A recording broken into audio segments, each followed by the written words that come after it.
Good evening. It is 5:30. We're beginning this evening with an executive session for 1 hour. The purpose of this executive session is to review the performance of a public employee, review qualifications of an applicant for public employment, and to discuss with legal counsel and to discuss with legal counsel litigation and the legal or financial risks of a course of action. We will see you back at 6:30.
Good evening.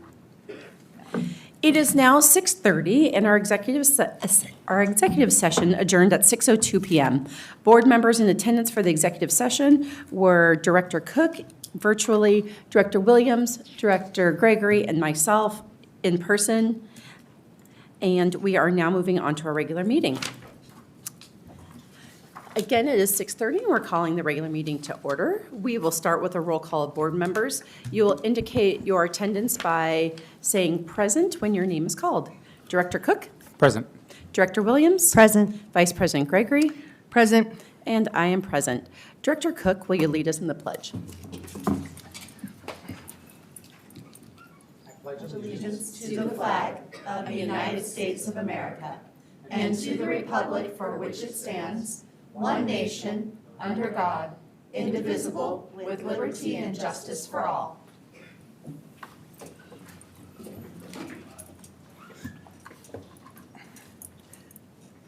Good evening. This is a meeting of the Kent School District Board, which is held in public to comply with the Open Public Meetings Act. We welcome the public's participation in this board meeting and thank those of you who have come to this meeting and those who are viewing via our live stream. The purpose of a board meeting is for the board to conduct its business in public. During the meeting, the board will listen to but not respond to comments from visitors. Whether made verbally in person, verbally on video, or written, comments are limited to a total of one per person per regular board meeting. One additional comment per person may be submitted for a public hearing topic if there's a public hearing on the agenda. All forms of public comment are subject to Chapter 4256 RCW Public Records Act. The public may comment at regular board meetings in a manner authorized by state law. All comments must adhere to Policy 1420 and Procedure 1420P. If you wish to make a comment to the board, comment forms are available for completion prior to the meeting and must be turned in no later than the beginning of the legislative report. No forms will be accepted once this report has begun. Comments are limited to 3 minutes. Public comments will be heard after the agenda review. Students will be the first to speak on any topic during the student voice portion of the agenda, which takes place immediately following this opening. General public comments from non-students will be heard during preliminary communication from the audience. Any remaining comments, whether from non-students or students, will be heard at specific agenda items and during final communication from the audience. Student comments will be heard first on any topic. Please state your first and last name prior to beginning your testimony. Abusive public comments personally directed toward the board, staff, or students will not be tolerated. The use of specific names or personal identifiable information of board, staff, or students is not allowed. Board members or KSD staff members may interrupt or terminate an individual statement when not adhering to Procedure 1420P. All comments, whether verbal or written, must adhere to the standards of civility as defined in Policy 1400, Meeting Conduct, Order of Business, and Quorum. If you're seated in an overflow room, there is a brief delay in the live stream audio. We will allow extra time for you to make your way to the boardroom after your name is called. Individuals with items for the board or superintendent must provide these items directly to safety services staff. Approaching the dais during the board meeting is not allowed. Any items turned in will be provided to the board and superintendent following the meeting. Director Gregory, will you please read our land acknowledgement? The Kent School District Board of Directors acknowledges we reside on the traditional lands of the Muckleshoot Indian tribe who have lived in this region since time immemorial. We honor their continued stewardship to this land, its waters, and its communities. We commit to ongoing learning, meaningful partnerships with Native communities, and uplifting the sovereignty of the Muckleshoot people. Thank you very much. We now move to item 1.07, agenda review. Superintendent Vella, are there any changes to the agenda? President Margell, there are no changes to the agenda. Is there a motion from the floor? Move to approve the agenda. Second.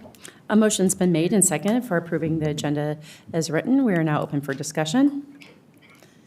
Seeing as there is none, a motion's been made and seconded for the approval of the agenda as written. All those in favor, please raise your right hand and say aye. Aye. The motion passes 4-0. We now move to our oath of office for our appointed director, and I will call upon Superintendent Vella to administer the oath of office for our director-elect Brykes. Thank you, President Margell. It is my honor to read the oath of office to Ms. Stephanie Brykes. Would you please join me at the flag?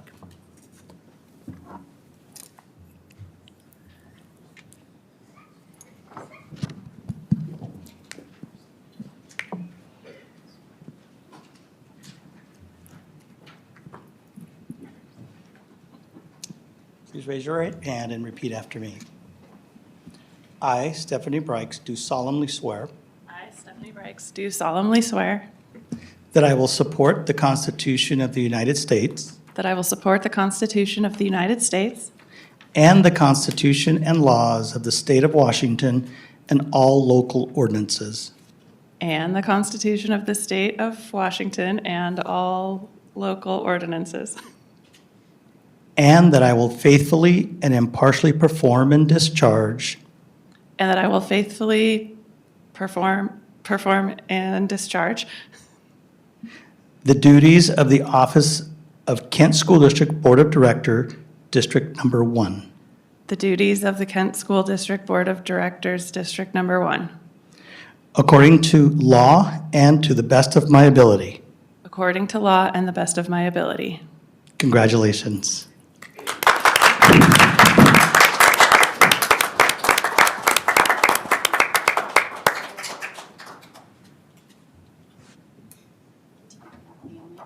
Seated. Pictures with family? Did you want one with pictures? Sure. Yeah, with family? Oh, yeah. He wore a tie.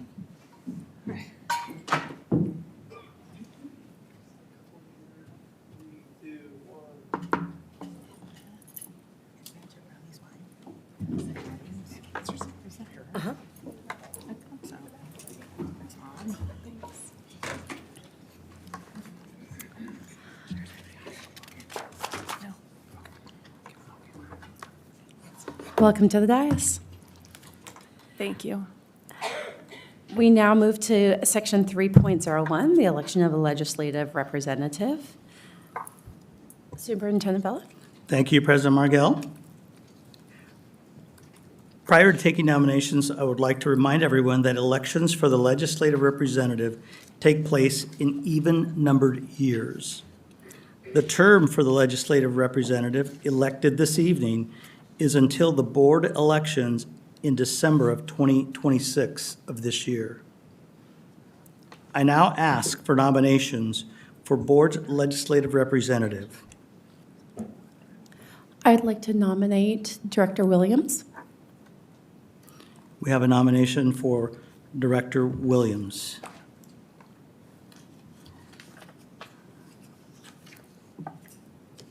Are there other nominations for legislative rep?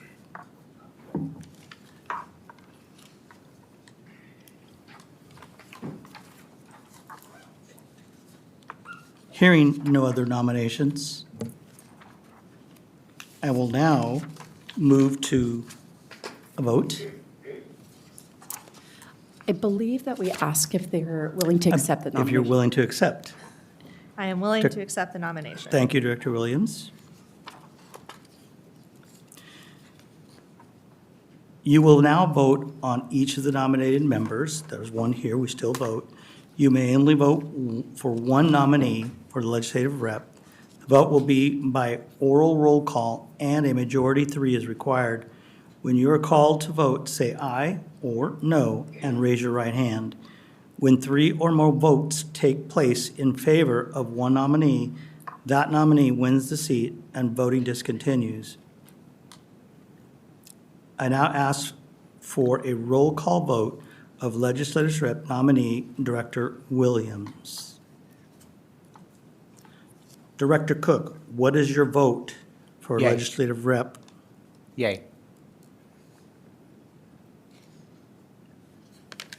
Director Brykes, what is your vote for legislative rep? Yay. Director Williams, what is your vote for legislative rep? Aye. And that is 3 votes, so we'll continue. Director Gregory, what is your vote for legislative rep? Aye. Director Margell, what is your vote for legislative rep? Aye. Effective immediately, Director Williams is a legislative rep until December 26th, regular board meeting, as stated before, when board elections will take place. We are going to take a 15-minute break right now so we can reorganize seating and be able to get everything done that we need to do. So we will see you back at 6:55.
It is 6:55, and we are back in session.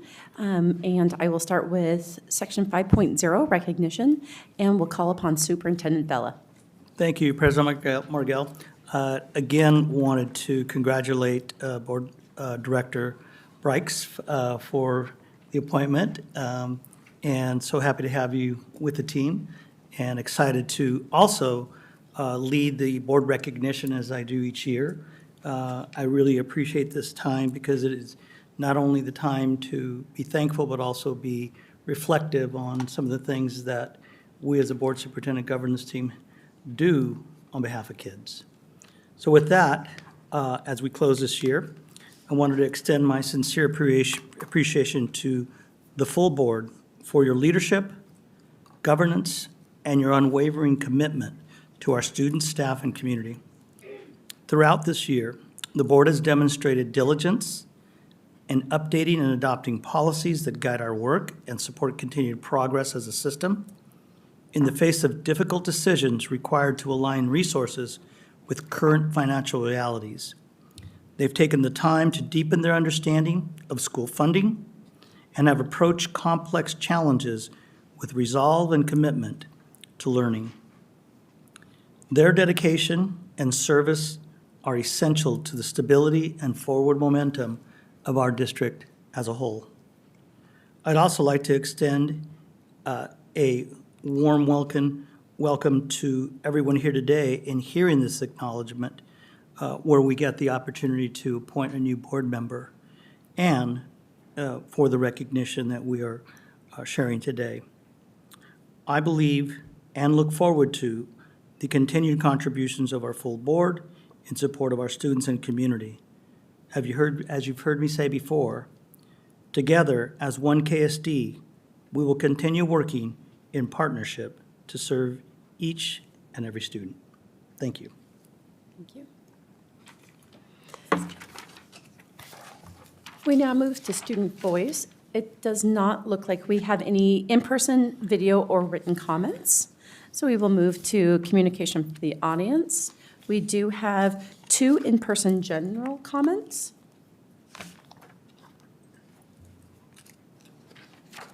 Yes. And there is 1 video specific for a specific item later in the agenda. Our first speaker is Crystal McDonald.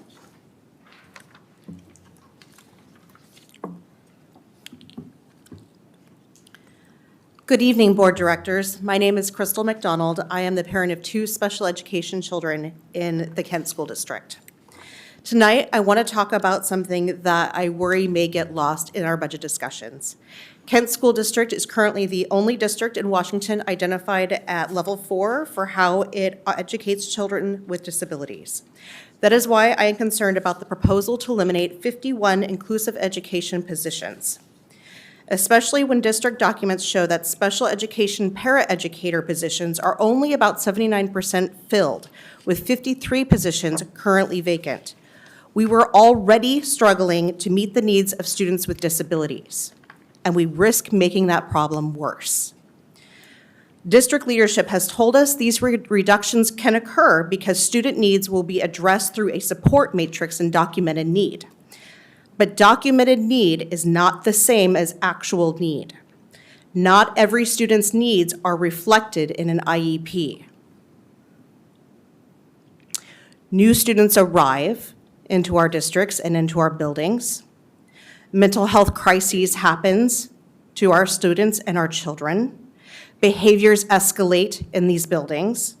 Medical needs emerge that all qualify children for potential services through special education, but they're not on a matrix, not yet.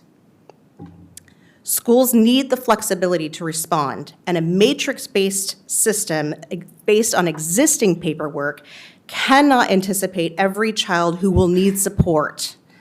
So I have to ask, how do we know these 51 positions are truly unnecessary when we have not yet fully staffed the system we already have? And how does reducing staffing help this district move out of the level 4 status? What happens when reality does not match the projections? What happens to the students whose needs are obvious today, but whose services are not yet in place? I'm thinking of the child that comes in at the end of August, beginning of September, who won't have an IEP written until early December at best. That's months without support for kids who are in serious need, and the staff and the general education students that are also shouldering that experience as well. Those students cannot put their education on hold while the system catches up. And while I keep hearing from parents and staff is that the system is already struggling to keep up, the impact does not stop with students receiving special education services. General education students lose instructional time. Teachers are pulled away from teaching, staff are burnt out, classroom disruptions increase. The classrooms that have children that have to evacuate. There are consequences, they are children, and you only have one chance to Thank get you, it Ms. right. McDonald. Our next speaker is Michelle McCormick.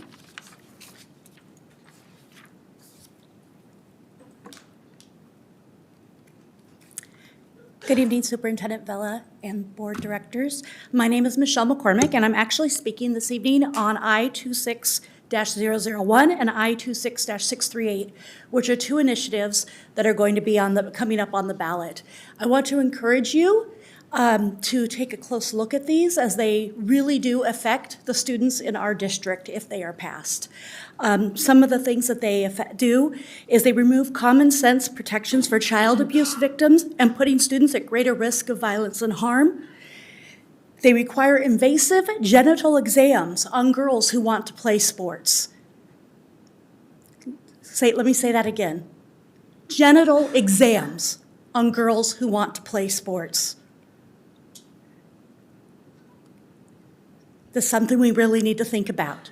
As school board directors, as a community, do we want our girls to have to go through only the girls? The boys are exempt from this. Nurses, doctors, teachers, school counselors, and domestic violence groups oppose these initiatives.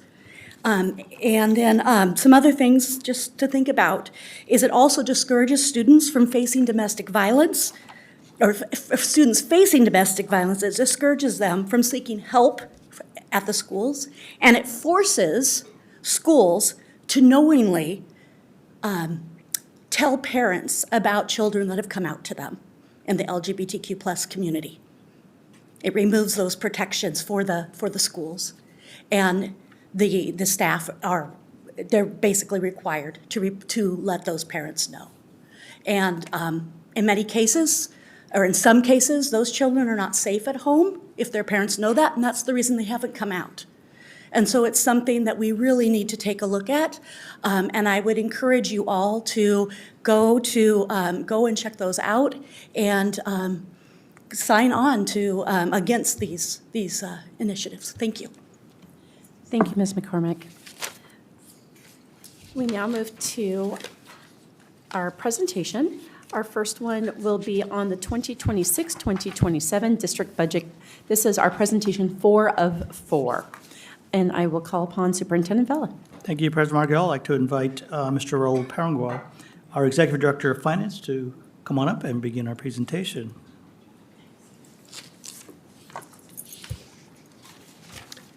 President Margell, members of the board, Superintendent Vella, and Ms. Curry, good evening. Tonight, we're going to be providing you with a presentation number 4 in the 26-27 budget development. So what you're going to see tonight is almost similar to the presentation that we have provided on June 10th. We have added some slides in it, and I'll call them out when I present them, for purposes of providing more transparency and more details about the budget. So here's the budget development process. We've updated them to include all the links to the presentations. Also, at the bottom of this, there is a link where you could find more information about the district's finances, including historical audit reports and financial reports on a monthly basis.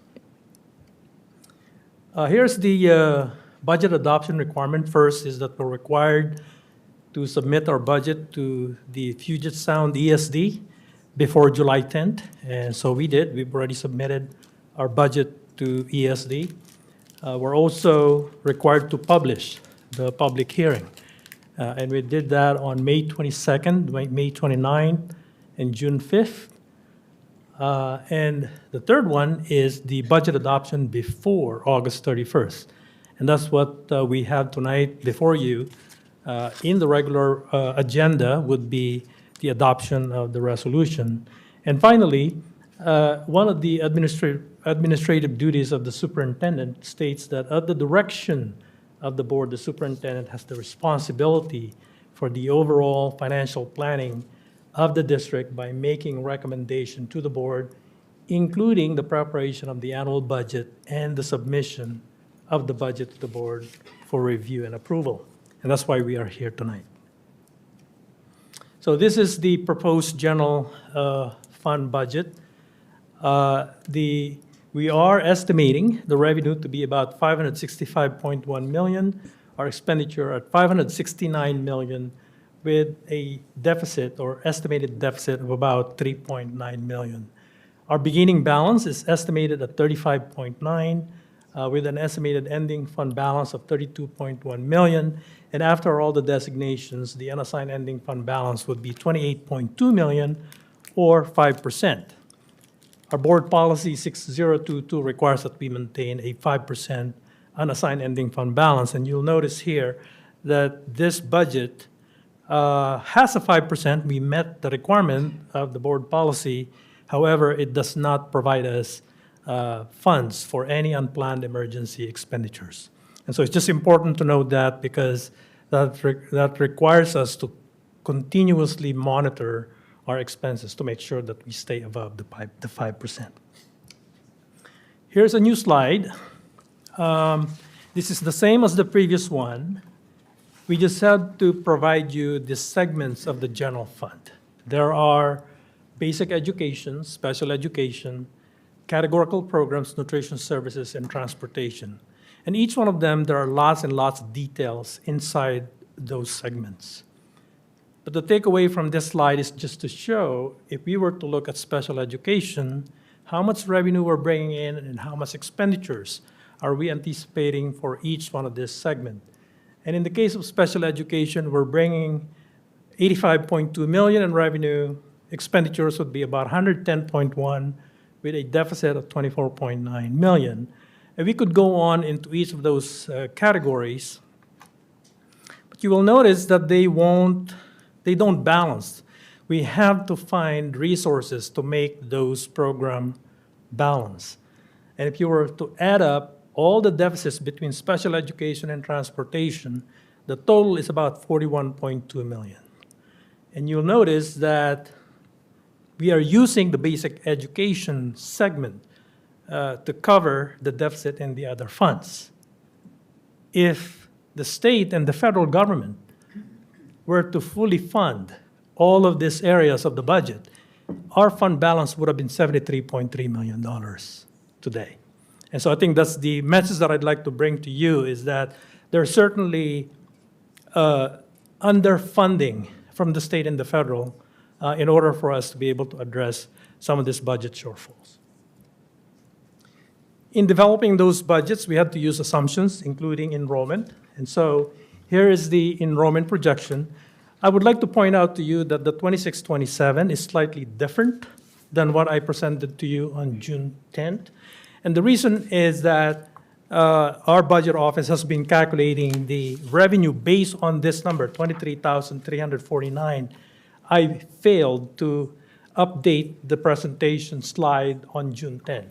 But the whole time, our revenue has been calculated based on 23,349, and so therefore, there is no additional revenue that needs to be added from the June 10 presentation.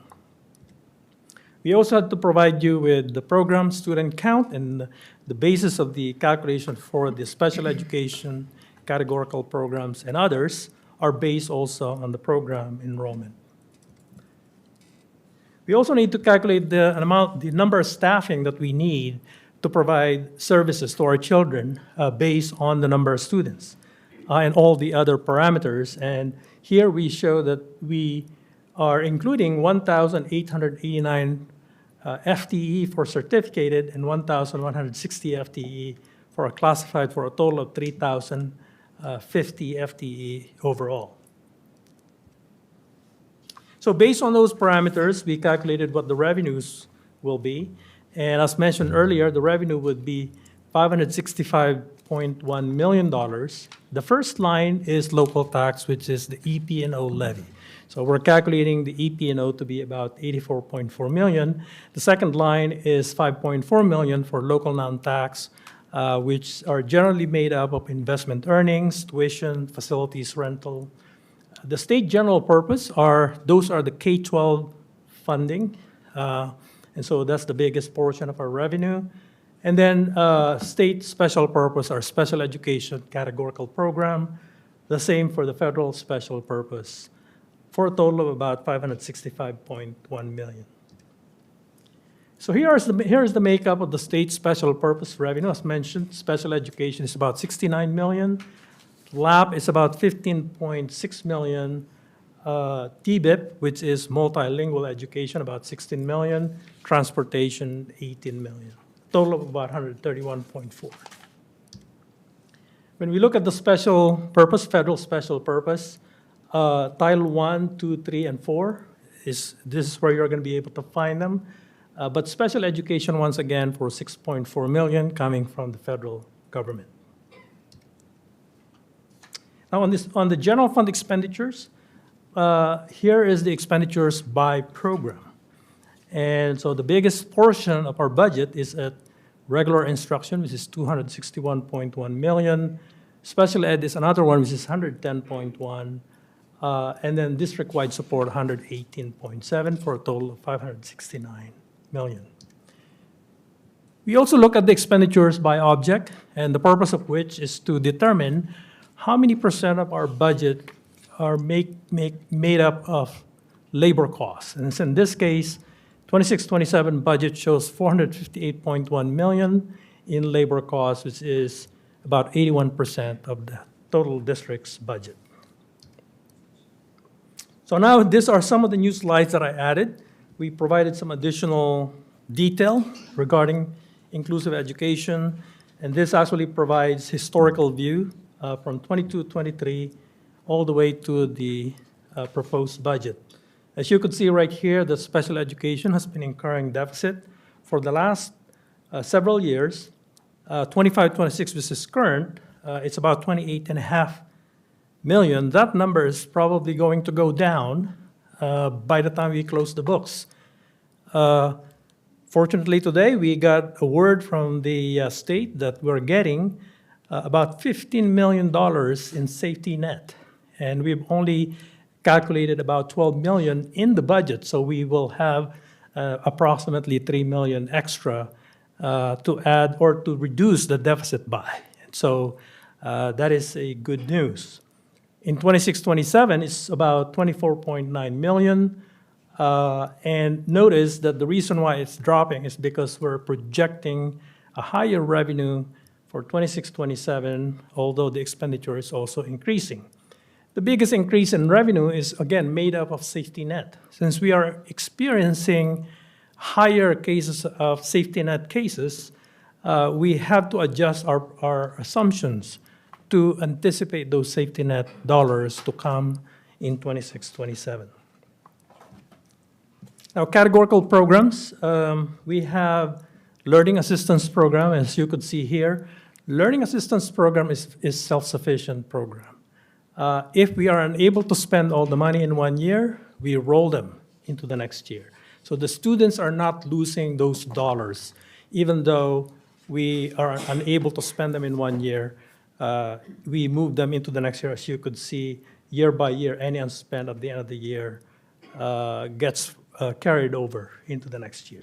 The idea here is that LAP is supposed to be self-sufficient. This next slide right here is a requirement by the state, and so I would like to invite Ms. Green to talk about this next slide.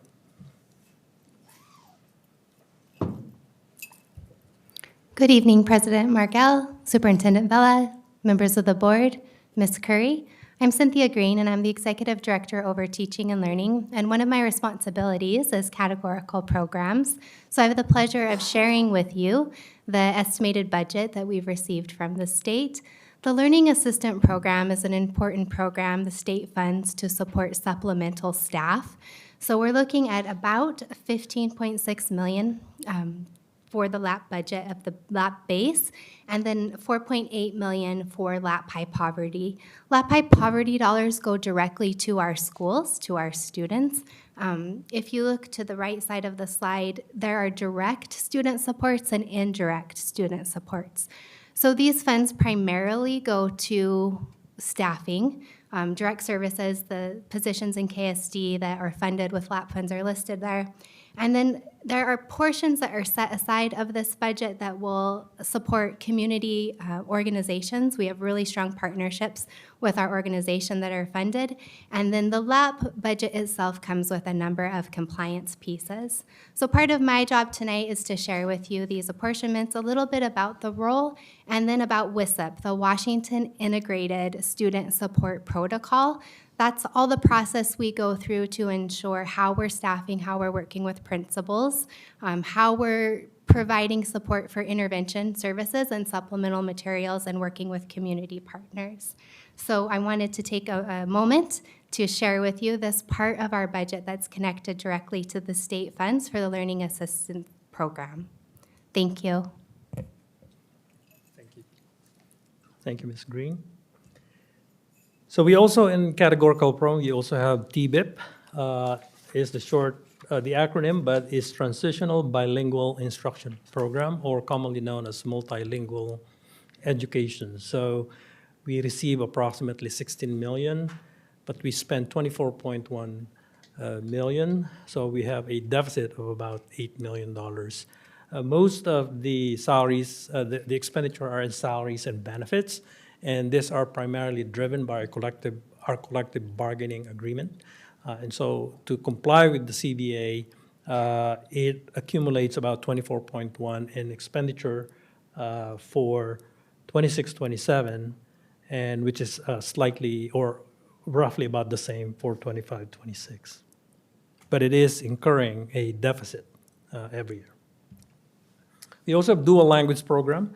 Although this is not funded by the state, we do have this program in the district. So you'll see that the total expenditure is from 6.2 million to 4.5. And the major reason for that is the consolidation of the elementary dual language program from one building to the other, and we were able to save about 12 FTE.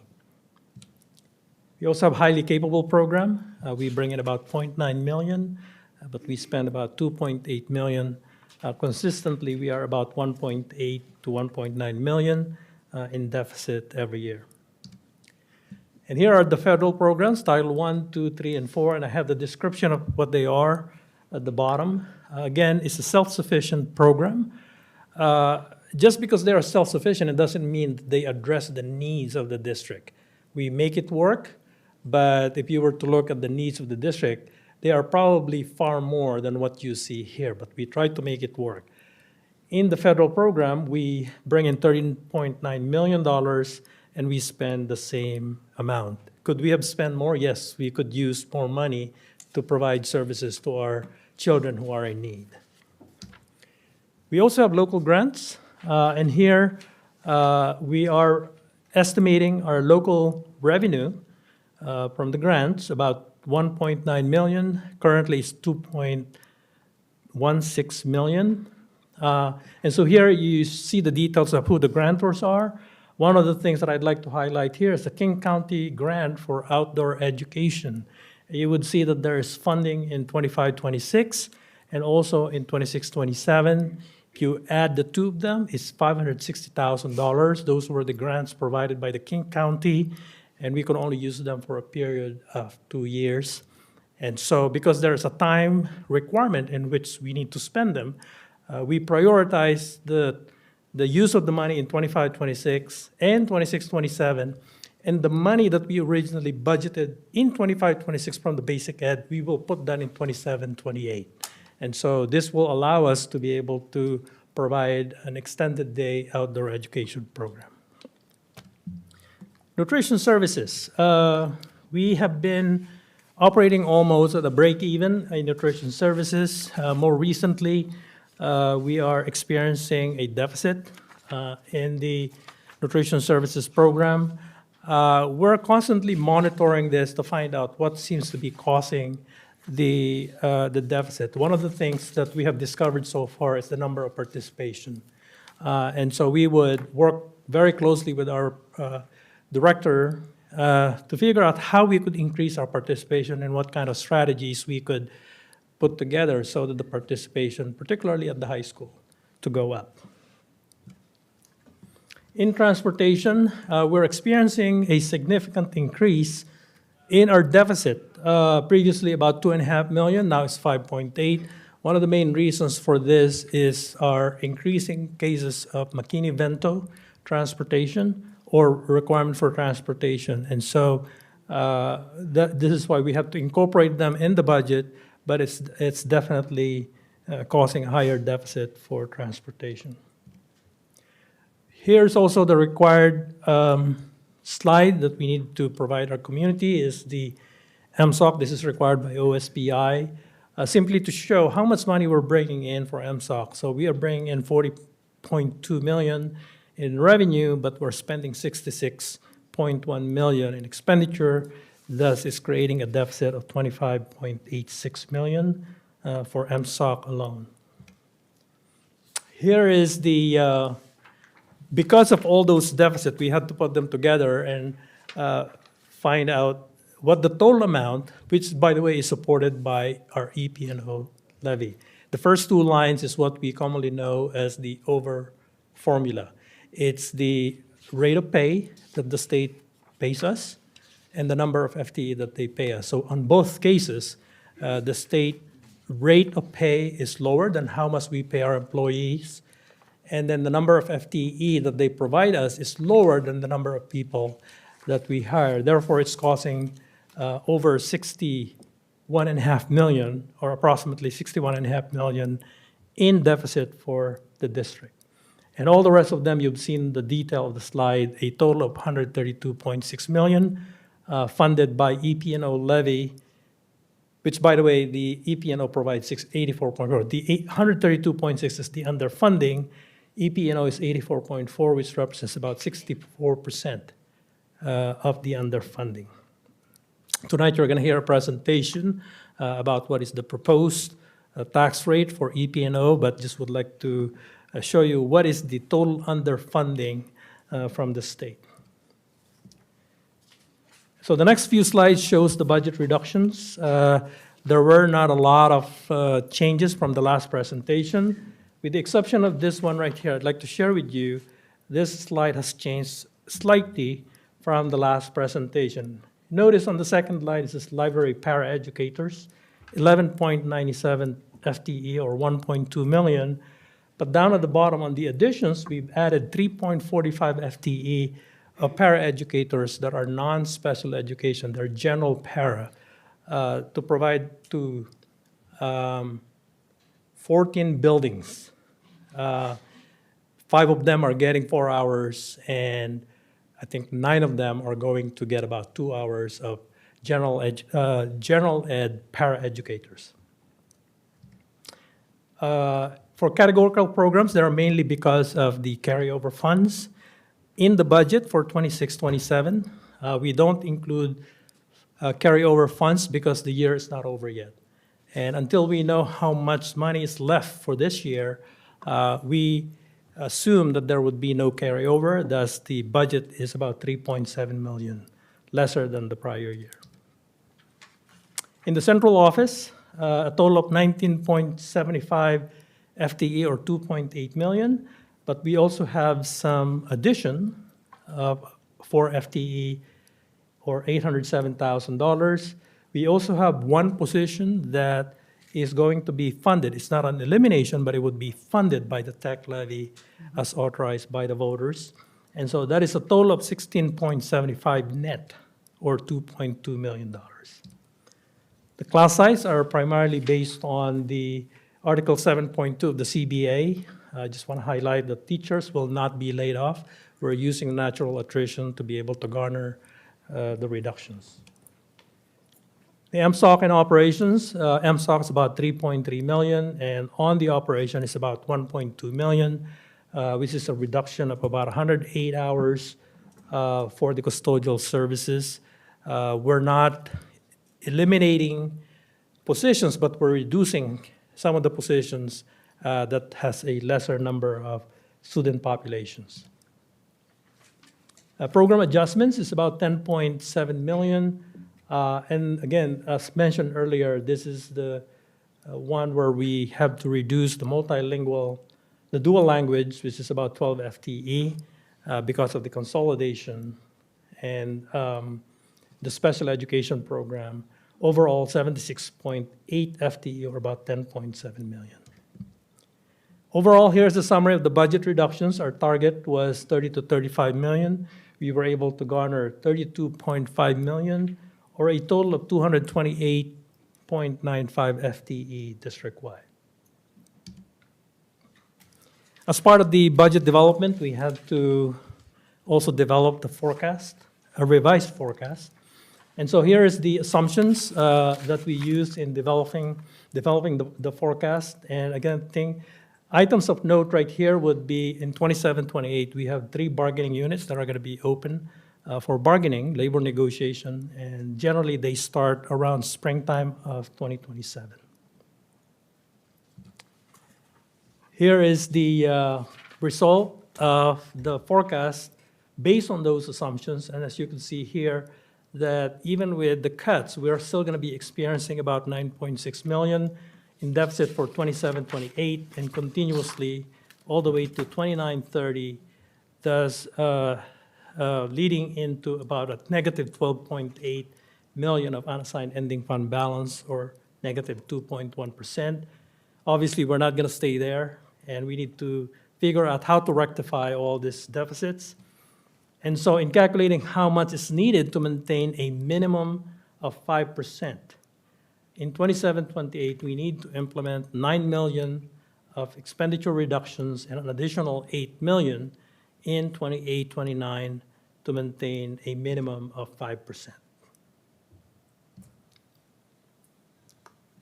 Again, at 5%, it does not give us sufficient amount for any unplanned emergency expenditures. One of the things that we also need to continuously monitor is what the ending fund balance for this year will be. And so we're estimating that fund balance for 25-26 to be 35.9 million. And we hope that we are on target. If that number is lower, then there would be an impact into the future years.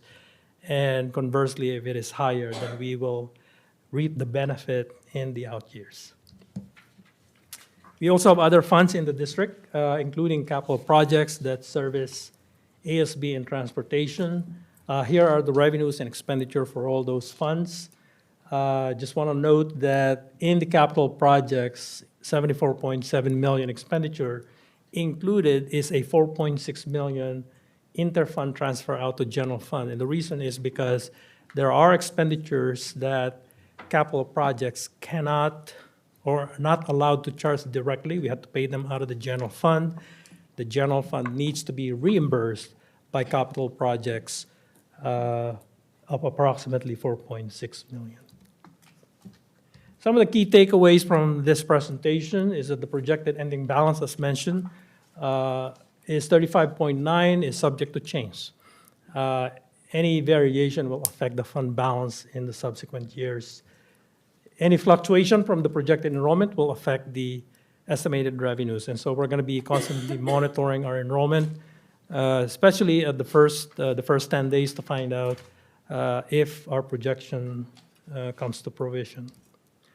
The renewal of EP&O levy in November 26 is incorporated in this budget forecast. And so again, that's assuming that the levy will be at the same level as where we're at today.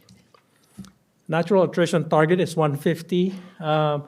I've been trying to get a closer number, but the number that I was able to find from our last presentation was 93 FTE. I'm still yet to update that and to find out what the actual number is. But not all resignations are viable for involuntary transfer placement. So even though we are getting 93 or possibly over 100 by now, we just need to recognize that not all of those resignations could be eligible for IBT. For 26-27, there is no increase in MSOC, while gas prices increased, cost of goods and services have also increased. We asked our purchasing department, and they're already experiencing higher prices, in some cases even a shortfall in our supply chain, and so it drives the prices up when the supply chain are lower. The unassigned ending fund balance of 5% does not provide allowance for unplanned emergency expenditure, and so again, we will continuously monitor our cash flow, because a 5% affects the monthly cash flow. We need to make sure that cash is available when we're ready to pay our bills. The caseload for inclusive education, you've seen the chart from the first two slides, where the trajectory is increasing while the state funding is not catching up. I mentioned about the 3 labor agreements that are due in August 2027. We still show deficit in the out years, and so more cuts are needed to balance the budget. The 24-25 audit has been completed, and exit meeting happened in May. We have no audit findings. I think the 7th consecutive audit that has no findings. While the auditor shared some exit items, they are not audit findings. Exit items are not audit findings. They are just simply a set of recommendations to make further improvements in our operation. A monthly financial report also is available every month. The latest one that we presented to you is April. May is coming very soon. It's going to be completed very soon. Lots of information in it. I highly recommend for everyone, including our public, to review them, take a look at it, ask questions. A lot of good information, including historical information, staffing information, for almost every program in the district. And that concludes my report. Happy to answer any questions you may have. Thank you, Mr. Parangel. Director Gregory, any questions? No. Director Williams? Okay.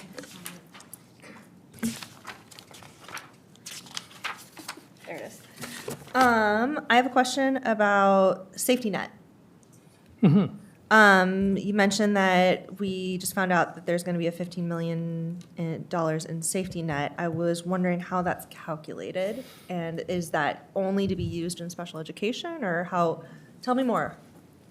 So safety net, there are 2 programs that I know that is applicable. There's transportation safety net, and there's also mainly special education safety net. There are some IEPs and services that we provide that exceeds a certain limit, and based on that threshold, we're able to apply for the excess costs from the state.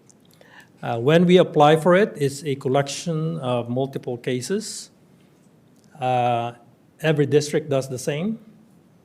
And so depending on the amount of dollars that have been subscribed by each district versus the amount of money that is available, that determines the funding that we get. In addition to that, when we submit the documentations or the claims, there is quite a rigorous amount of review to make sure that what we are submitting complies with all the requirements. And we have been submitting documentations from several months ago, and we have been hearing from OSPI asking for additional documentation. Today is the day when we got the final amounts that we will be getting, and that is approximately $15 million. So. Thank you. Director Briggs? None at this time. Director Cook? No, thank you. Thank you very much. Thank you. Thank you, Mr. Perrigo. Our next presentation is the Replacement Educational Programs in Operations Levy. And again, I call upon Superintendent Vela. Thank you, President Margell. I'd like to invite Deputy Superintendent Dr. Berenger to come up to the podium and begin our presentation on the Replacement Educational Programs and Operational Levy. Dr. Berenger. Great, thank you. President Margell, members of the board, Superintendent Vela, Ms. Curry. I appreciate the opportunity to be back. This is our third presentation in the last 3 meetings that we've had, so this is the final presentation. You'll see some new slides in the presentation this evening as we are able to dig a little bit deeper into the tax rate information based on our polling information, as well as polling results in a little bit more detail than I was able to share last time we met. So, some of these slides you've seen now 3 times. Some of you have seen these year after year. Just a reminder of how KSD is funded. 77% state, 15% levies, 8% federal and other.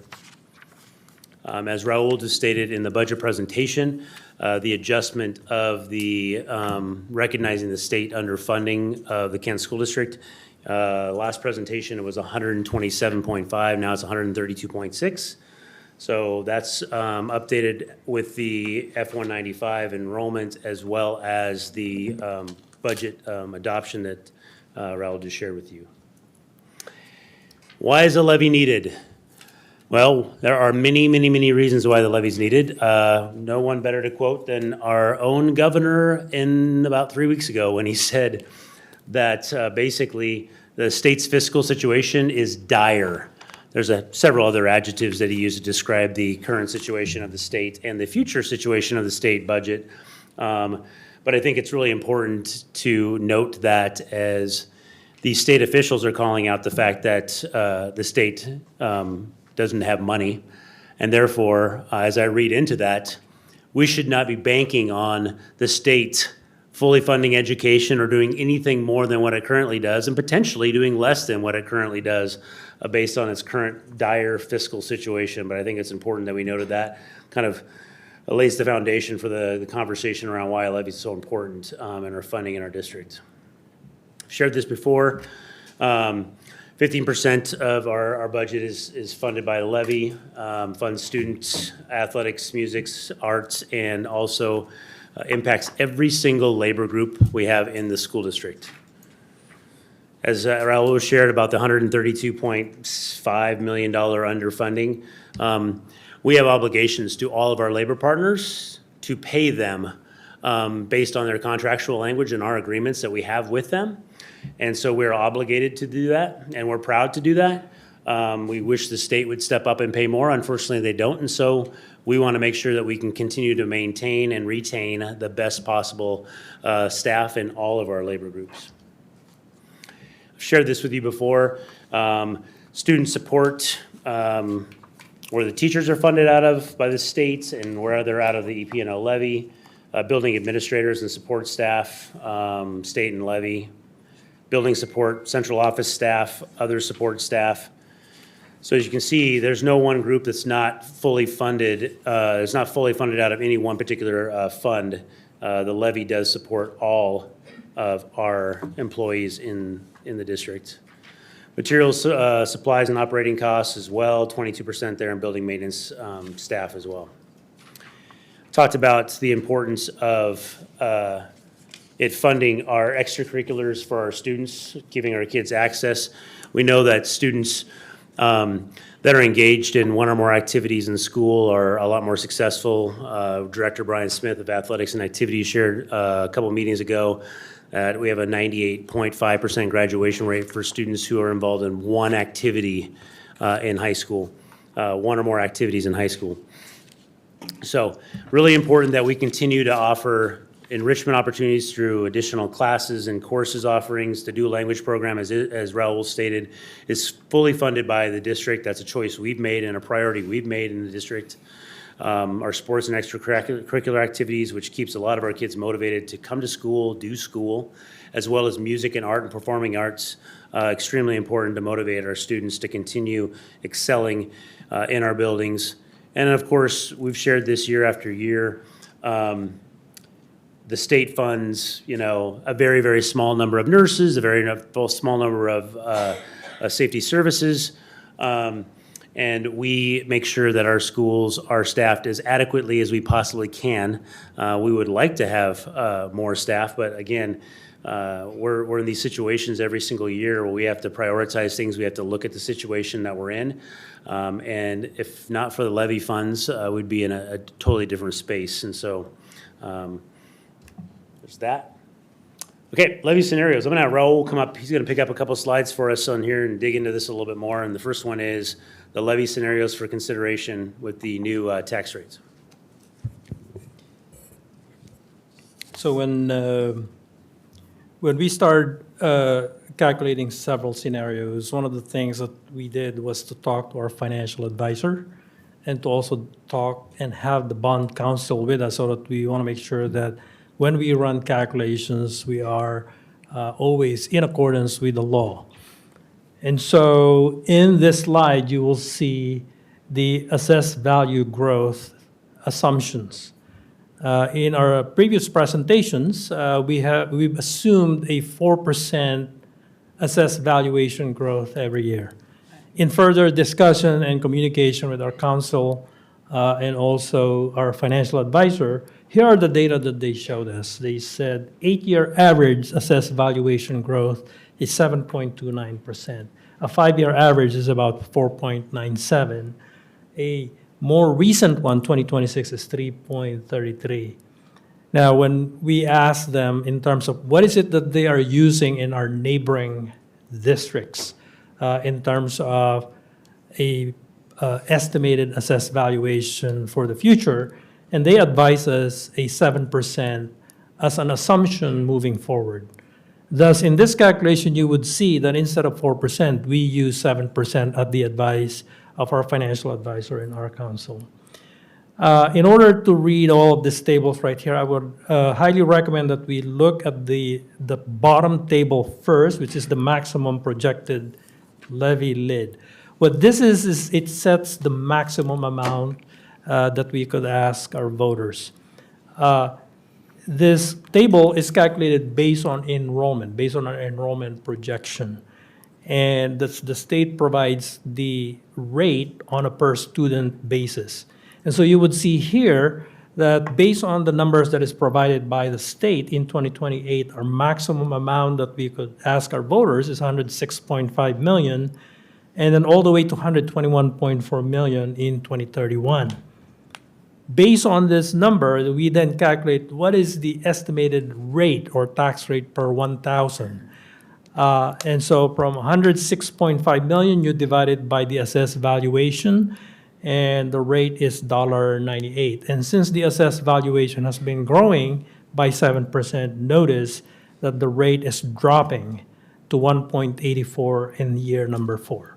Right. Once this is established, and remember, this is based on enrollment, the next thing that we did was we calculate the very first table on the top. If we were to set the rate at $1.76 and multiply that with the assessed valuation, what we generate is $94.5 million, all the way to $115.8 million. And notice that the amounts, they do not exceed the first table. We cannot exceed the bottom table.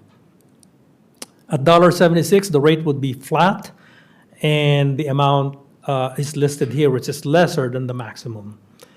When we get to the $1.95, we did the same, but because there is a limit on the first year, 2028, we could only collect at $1.95 by 104.7 million, but notice on the next 3 years, they are exactly the same as the maximum, because at that point, we're hitting the maximum amount, and we cannot exceed that. And so therefore, that's why you'll notice that the rate is also dropping from $1.95 to $1.93 all the way to $1.84. So if we were to pursue the $1.95, they're very close to the maximum lid with the exception of year 1. Now, this calculation, by the way, is based on calendar year because that's the way the the assessor's office operate is based on calendar year. It is really important to note that because when we look at some of the succeeding slides, when we incorporate these numbers into the forecast is based on a fiscal year. And so this is calendar year, forecast is based on a fiscal year. And sometimes when you try to match the dollar amount, they don't match because 52% of the tax is collected in the spring and another 48% is collected in the spring. And so there is the crossing of the fiscal year. So just want to note that because sometimes when you try to match the number, it don't match. So. Thank you, Raul. A couple of slides we shared last time. Just going back, we've adjusted the max levy lid as Raul just shared, as we adjusted the numbers and had conversations and looked at the 7% piece. So $1.76 per thousand. You can see here, this is the combined levy rate, levy tax and or existing bonds, capital tech and operating levy. There's the 176 in orange on the far right-hand side there. You can see 28 through 31. Combined with our current cap tech levy and our operating levy that we have right now, our existing bonds, you'll see the total being 288, 286, 259, and 259. As we move up to the 195, you'll see the difference. We went from 288 to roughly 307 at the $1.95, and then as Raul shared, decreasing each year. As the assessed value goes up, the tax rate goes down. So 1.93, 1.88, 1.84, with the combined total being 267 in 2031. And then this shows the 2028 year being the year that's different in this particular slide, and then as the previous slide, because of the first year of that collection in the max levy lid. Here's an added table that you haven't seen yet. It was asked by one of our board directors if we can get a comparison of where Kent sits with our local districts. This right here is kind of where we're at. If we were to take on the $1.95, if we had the $1.76 on here, where we currently sit right now in this picture in 2026, we sit number 6 out of 7. So if this was showing you where KSD is in this school year, we'd sit between Federal Way and Enumclaw. That's where we sit right now in combined tax rate. By bringing you the 195, it moves us just slightly above Federal Way and puts us at number 5 of 7 in our local combined tax rates in our local districts, sharing that comparison. We've shared this before. If you notice the median home price, this is April's median home price, $665,000.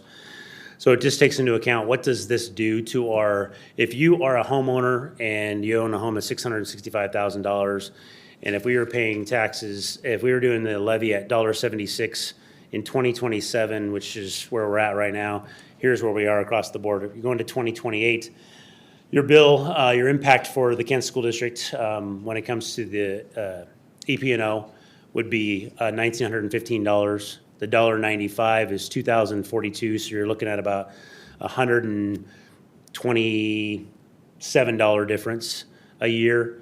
Going through 2029, 2030, you can see the difference between those. And then as we shared earlier about the 195 and the max levy being flat after that first year. This just goes back and gives you a little historical information. This was also asked by one of our board directors in a previous meeting about what were the median home values over the last handful of years. And the property taxes, this is April data. So it just shows you median home value in Kent from 525 in April of 2021. 22 jumped up 700,000, and then we went back down to 596 and then been climbing back up ever since 665 in April 2026. Okay, budget reduction. Let me jump over to my notes here. So this opportunity here, Raul has shared this slide with us. We've seen this. In fact, we saw part of this slide today in his budget forecast. If we do no reductions, obviously we see the continued deficit, and he shared that, and we have the negative fund balance off in 2930, and obviously not meeting the 5% fund balance as policy 6022 calls for. which we don't want to do. This is if we just stayed with our 120 or 176 and went through and moved the levy forward at our current tax rate, and the collection, although it'd be higher at the tax rate, this is the impact that we would have here if we did no reductions. Raul has shared this slide. We talked about the reductions. Again, trying to still be at that 5% fund balance. This is at doing the $9 million reduction next year, or in 27-28, plus $8 million reduction on 28-29, and those moving forward. That's if we ran a $1.76 levy. If we run the 195 levy, if we run the tax rate at 195, we're obviously able to collect more. What that does is it creates, instead of a deficit and reductions that our district is forced to deal with for the next 3 years, it allows us to have a little bit of a surplus. It allows us to stabilize things, not necessarily grow and climb in hiring a bunch of things and doing a bunch more new stuff, but allows us to stabilize. As you can see in 27-28, we're still in a position that 4.9% fund balance, we're not hitting 5%. So there's still a need, potentially, if we go outside of attrition, for potential reductions. But this $1.95 does give us access to about $19 million more a year, which allows us to flip that $9 billion reduction and add a $9 million surplus, which allows us to at least maintain. It also allows and address some of the questions the board's been talking about is 5% fund balance is not enough. How do we start to build that fund balance so we can not have to worry about a rainy day emergency that happens during the school year? This would also allow us not only to balance our budgets, but put ourselves in a better position for the future to be fiscally stable, and allow us to start to build that fund balance for those particular cases that may pop up. Raul, did you want to add anything to that? No, I think we're good. Okay. Let's see. Survey questions. We shared these before. I went through these real quick. As you can see, these are the same survey questions because at that time, prior to meeting with our financial advisor and our bond counsel and our consultant and having conversations and going through this, again, a lot of conversations to make sure that we are moving in the right direction and have the right number. These are the numbers that we had. So once we went through, and again, as you've seen, the numbers have changed. They're at 176, 195, and 198 now. There's some slight adjustments there. But these are the responses to the questions that I'm going to share with you in the data that we got from our polling. So we had 511 completed surveys. I think I shared that. 154 parents, 357 non-parents, which I think is important because, as I noted before, less than 15% of our voting public are parents of the Kent School District. So a large majority of our taxpayers and voters are non-parents of current school-age students. So it's important that we had, this is representation is actually pretty good for us to be able to see into the future. Question about, did you know that the state underfunds the Kent School District by 127? Now it's 132 plus million each year, and the current levy fills the $84 million of that gap. Respondents, parents, roughly 54% said yes, they were aware of that.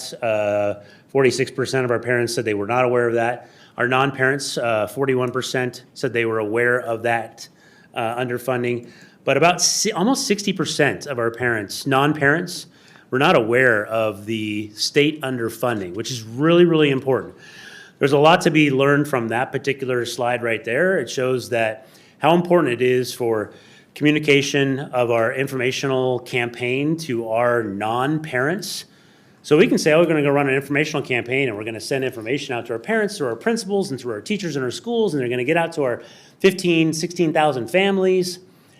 That's 10%. If everyone was to vote, that's 10% of our voters. Then everyone else in our community are non-parents. They're not going to receive the information the same way that we normally send everything out. So we have to do things differently. We have to look at things differently because obviously that's the largest chunk of our voting public. So Question 3, which levy funding option beginning in 2028 would you most likely support? Well, we asked them of the slides at that particular time. We had 176, 195, 209, and then none. So this piece here, we've got $1.70, so 18%, 14%, 16%, so just shy of 50%, 51% saying none. Part of the takeaway from this particular piece, especially because it's not too dissimilar from parents and non-parents, they're kind of in the same boat, was the fact that a good number of our non-parents, as well as our parents, didn't really have an understanding of the state underfunding. And so that goes back to our responsibility. How do we as a Kent School District communicate to our taxpayers, parents and non-parents, what the state is or is not doing to support public education in the Kent School District and in the state of Washington? So that's a big piece that needs to be shared and shared very regularly throughout the year after year. That's an important piece. So while this might say parents, only 10% of our parents said 195 was palatable to them, and at the non-parents, only 15% said 195 was palatable. You think about, okay, we've got 16% of parents that said they'd go with 209, yet 16% of non-parents said they'd go with 209. You put those together, you're close to 30% on both of those that are at 195 or higher. Then you take into consideration that there's potentially a good number of people that were called in this random sampling of polling that have no knowledge of anything that's going on in the Kent School District and any kind of thing that has to do with funding. And so they're saying, well, I mean, we're already taxed to death in the state of Washington. So I don't like any of those numbers. So I'm going to say none. Now, none doesn't mean zero. None just means not those three. So I think it's important as we learn through this polling and we start to build our campaign and we talk to the experts. We took the time, we've met with our financial advisors, we've met with our bond experts, we've talked to our local neighbors. We sat down and met with on teams. We called together all of our labor leaders. 7 of our 9 labor groups joined us, went through this presentation, the levy presentation I just shared with you, talked to them about where we are, why the levy is important, the levy impact it has on our kids and our programs and our staffing and all those things. And then following that, we sent a survey out to our labor leaders that were a part of that meeting. We asked them some questions. One of the questions was, what would you support? Labor leaders, what would you support? 176, 195, 209, or none? So we had 4 of our 9 labor groups respond in writing. 4 of the 6 that were there at the meeting, or 4 of the 7 that were out there at the meeting, all 4 labor groups that were there represented said go to the max. At that time, it was 209. Well, now it's the 198. And we're coming here as 195. So I just want it to be shared publicly that our labor partners who are impacted greatly by this, the levy, the experts that do this work every single day have all made it very clear that we should not be looking at $1.76. $1.76 continues to keep us with a deficit, continues to keep us regularly underfunded, continually puts us in a position we have to make massive reductions and cuts every single year. By going to $1.95, it allows us to create stability. It allows us to balance the budget. It allows us to have somewhat of a surplus and begin building that fund balance to not have to worry about those emergencies that every single year come up. That in, it gives our labor members, leaders and members, a little bit of breathing area to not have to worry about that $9 million number that Raul showed 7 presentations in a row, followed by the $8 million number that's coming right after that. And so I just wanted to make sure that that was shared, and we appreciate our labor partners that are here tonight, appreciate our labor partners who took the time to fill out the survey, to share their information with us, because again, No one knows better about the impact of a levy, passing or failing, than our labor leaders and the work that they do every single day for our kids. And so that alone is expertise that you just can't get from taking another couple months and going out and polling the community and more and more and more. It's like, we know what we need to do. And so I just want to say I appreciate their time and their input, because it does make, it makes this presentation easier to present to you. You know, we're not just doing it, Raul and Faith didn't just cook this up in the back room by ourselves. So, next slide. Again, important. If the KSD Educational Programs and Operations Levy were on the ballot today, how likely would you to be supported?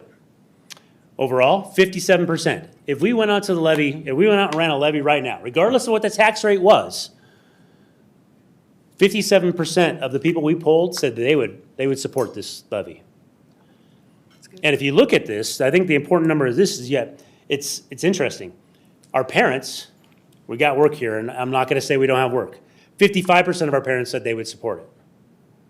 60% of our non-parents, who some might say they don't even have maybe a stake in the game because they don't have a kid in the building, but they do because they're in the community, the economy, everything impacts non-parents as well as parents, just that they don't have a student in the school.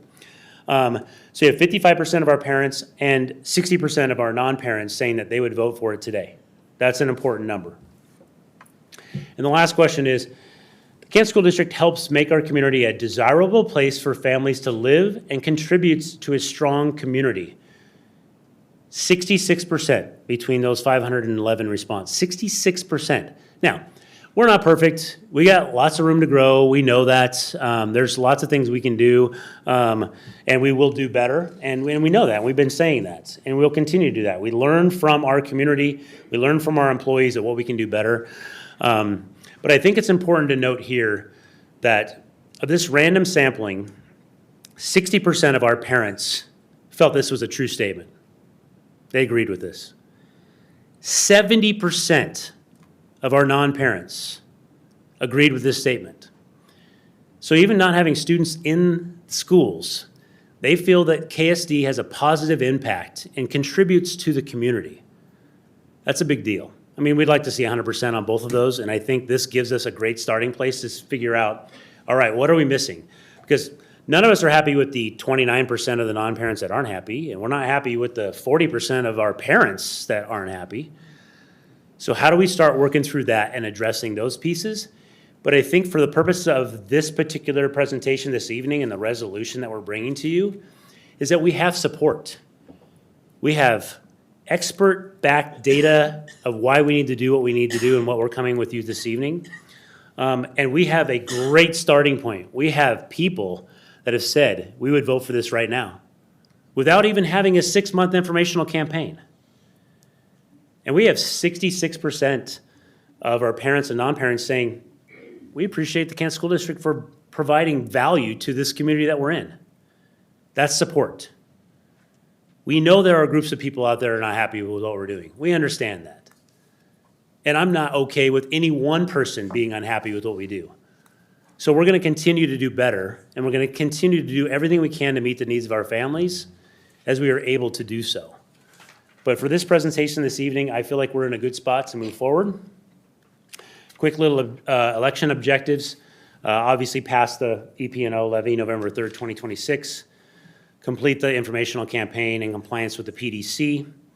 Ensure school and district leaders provide clear, factual levy information to their communities and teams. Increase community understanding and trust by delivering clear, consistent, and accessible levy information that reflects 1KSD values of equity, excellence, and community. What are our strategies? We're going to work with KSD staff, our labor partners, as we already are, community partners, to share clear, factual information with our communities. We're going to be using a mix of methods and platforms, forums, websites, flyers, you name it, social media, all those types of things, and really try to figure out how can we reach our non-parents who don't necessarily have access to all the regular platforms we use within the district with our employees and families. Provide clear, accessible information around the voting and ballot return process, consistency across communications that are aligned and improve key messaging. We're not going to say that KSD has not been subject to PDC things over the years. What I can say is we've been more subject to PDC things in Kent School District than any of our neighboring districts, hands down, far and away. Districts all around us say things far more questionable than we do, and there's not a blip on the radar. So just know we're well aware of those that are watching and listening, and our campaign will be very clear in addressing those pieces. Delivering multilingual communications, again, we serve an extremely diverse and multilingual community, making sure that we're clear and we use plain language, and then use our current cadence, as well as addressing a cadence for our non-parents.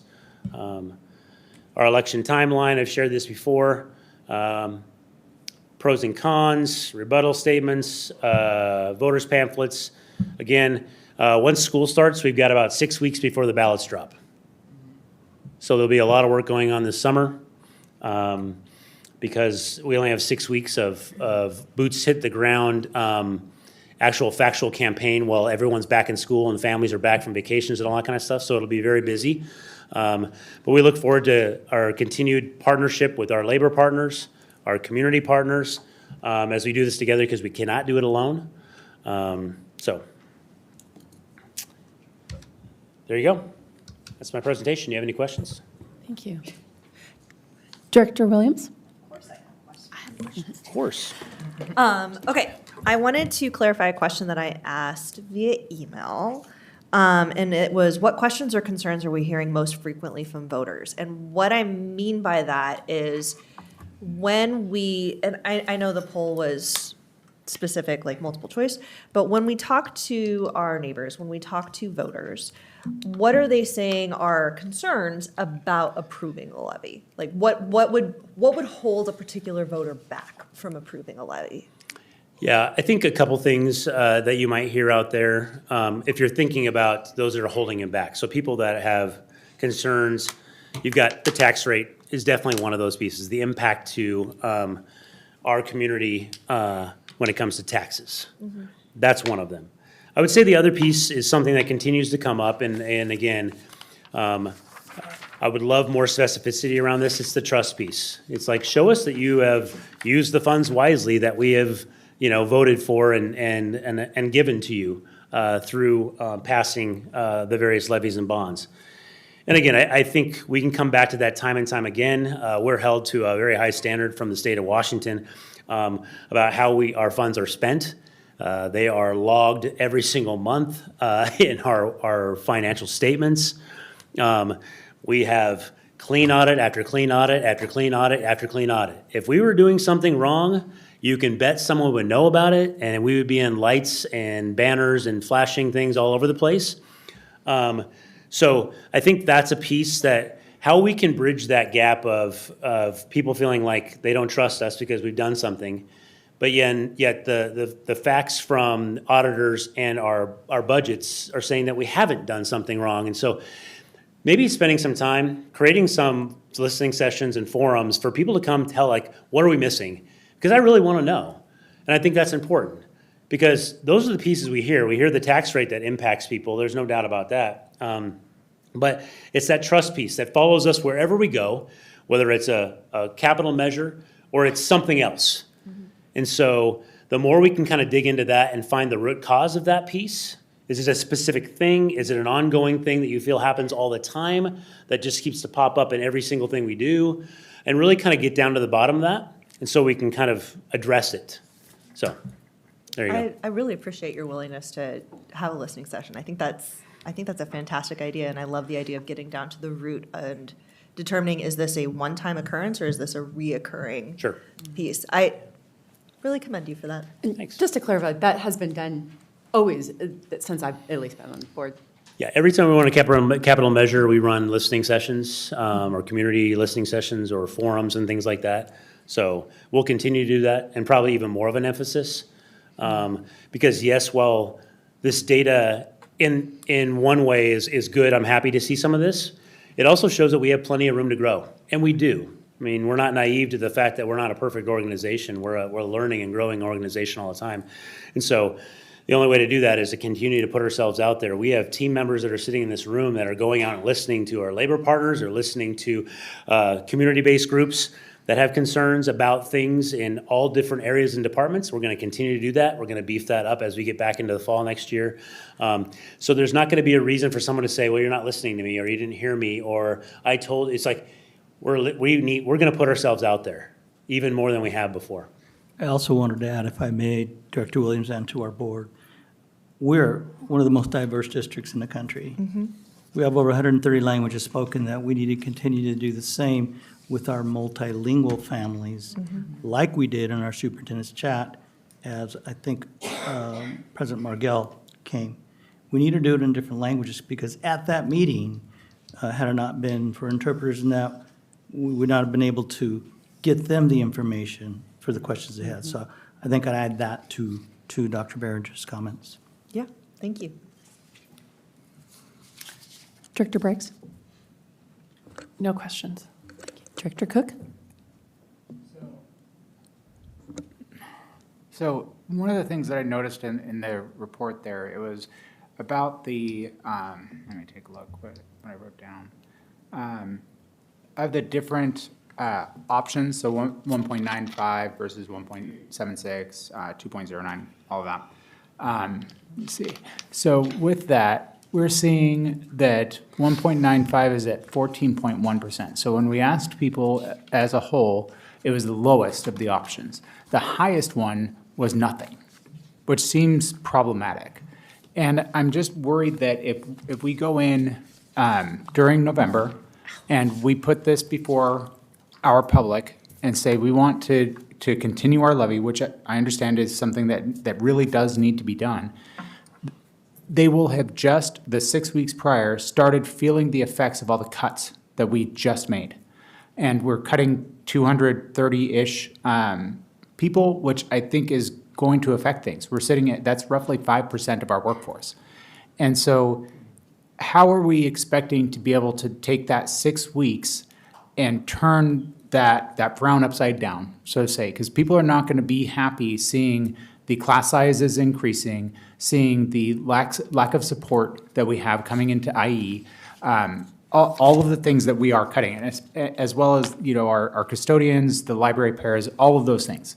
They're going to see those coming in September, and we're asking them 6 weeks later, hey, can we pass this?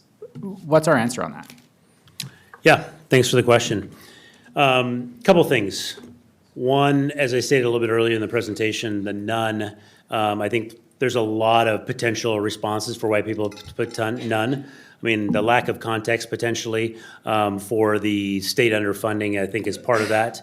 I think maybe even the lack of understanding of what's going on in the school district at this time. So as far as how people are going to feel when they go to the polls or when they get their ballots in October after 6 weeks of experiencing our reductions, one, I'm on the optimistic side of things. It's like, I don't want to assume that our staff and employees in our school year and our leaders aren't going to start the year off great and things aren't going to actually work out the way that we believe they are going to be working out. Yes, reductions had to happen. There's going to be an impact, there's no doubt, but I wouldn't assume that our labor groups and our leaders will not rise to the occasion and be able to make sure that our kids still are provided with the best possible learning opportunity, regardless if there's 2 more students in their classroom or there's 1 less support staff in that particular room. That's what happens in education. You adapt and overcome. You adjust. You do those pieces.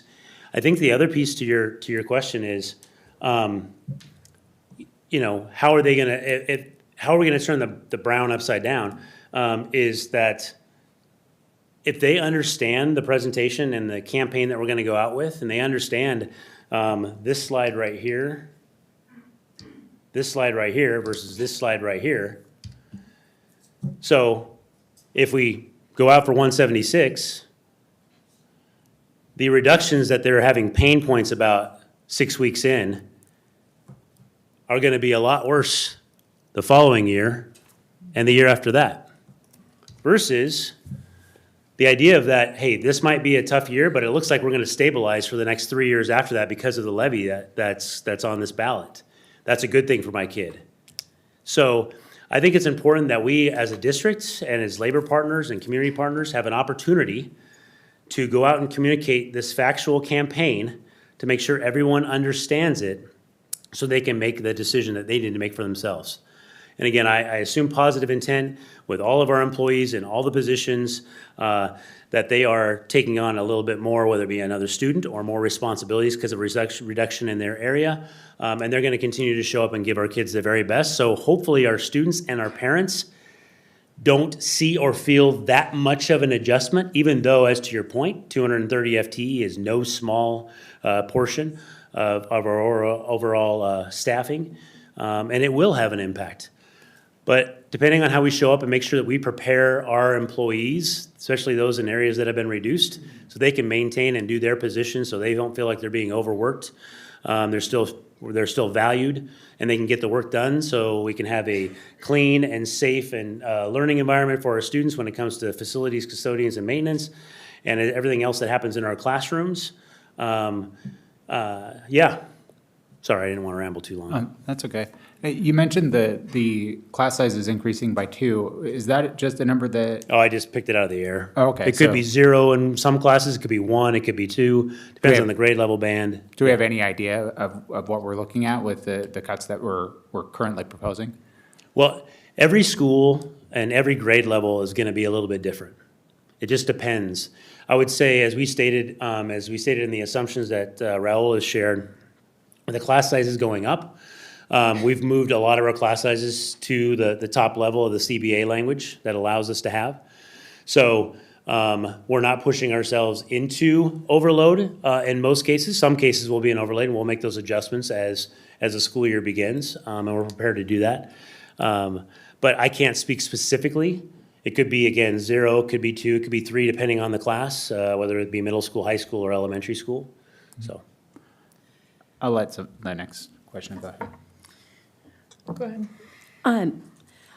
So, a couple questions. First, I think data is important in understanding that. And so I think most people would be able to make the assumption that if somebody was willing to take 209, they would also be willing to take 195. correct. And so while that might be the lowest category, I just think it's important for a data clarification that if you add those two together, that's a 30%. I also want to say is I was one of the random people that took this, and I took it in my car, in line, getting my son from football practice, and I think I'm probably not like other people. It was hard because there was a whole bunch of numbers coming at you, and there was not a button to go back and say, could you play that again? Yeah.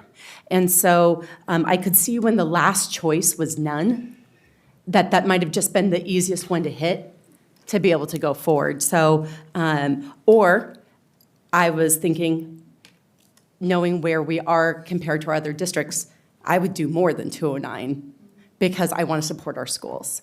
So I think that, to your point, is we don't really know what that none means.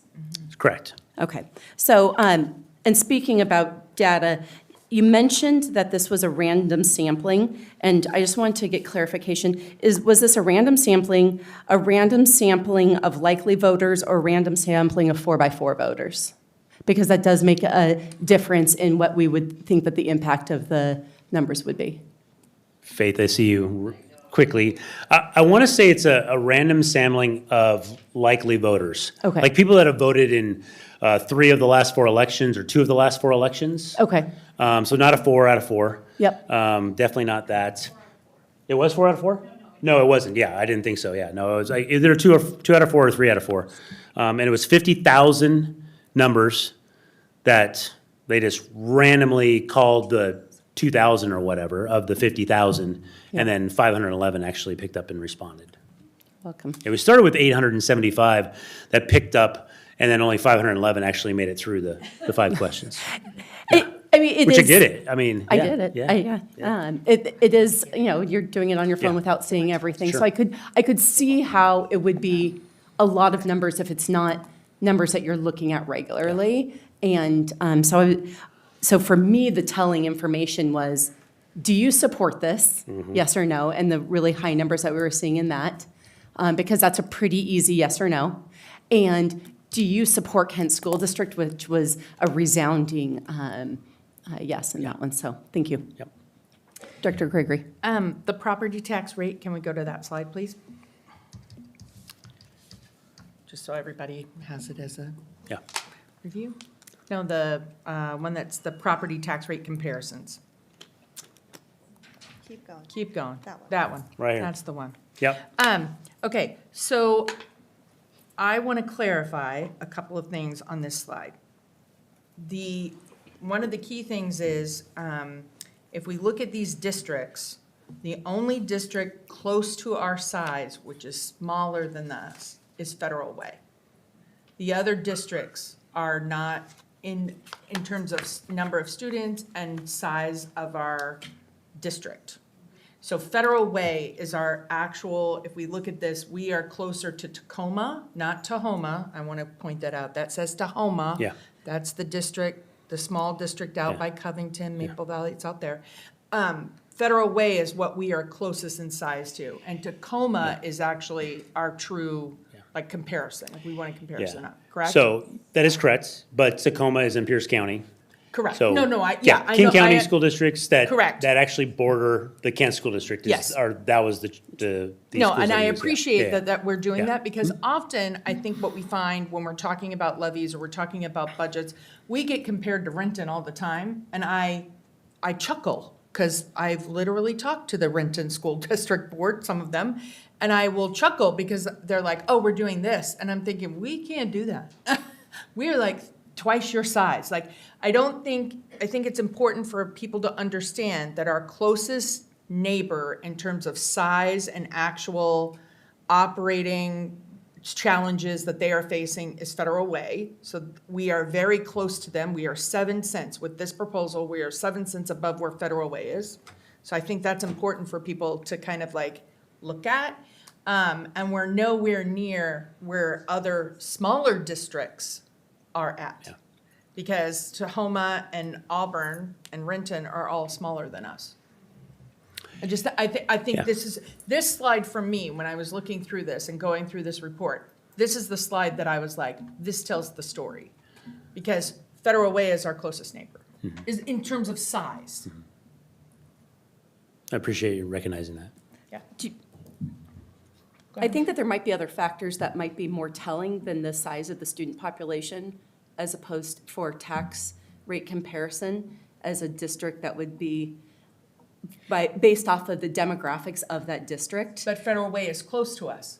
I would say In that- terms of property value, in terms of the tax rate that they have for their location, Federal Way is very close to what Kent looks like. That may or may not be true, but what my point is that I wouldn't say that the student population of the district is necessarily the best comparison for where we should set our tax rate at, but maybe more the housing prices, the demographics and things like that, that might be more telling of a district who would be willing, where, even like a Highline or an Auburn might actually be more similar in some areas, so.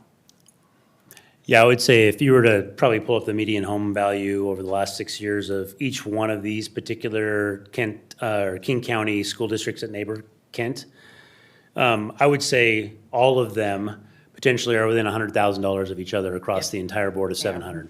There's 7 of them. Yep. So, yep. Any Other more questions? Director.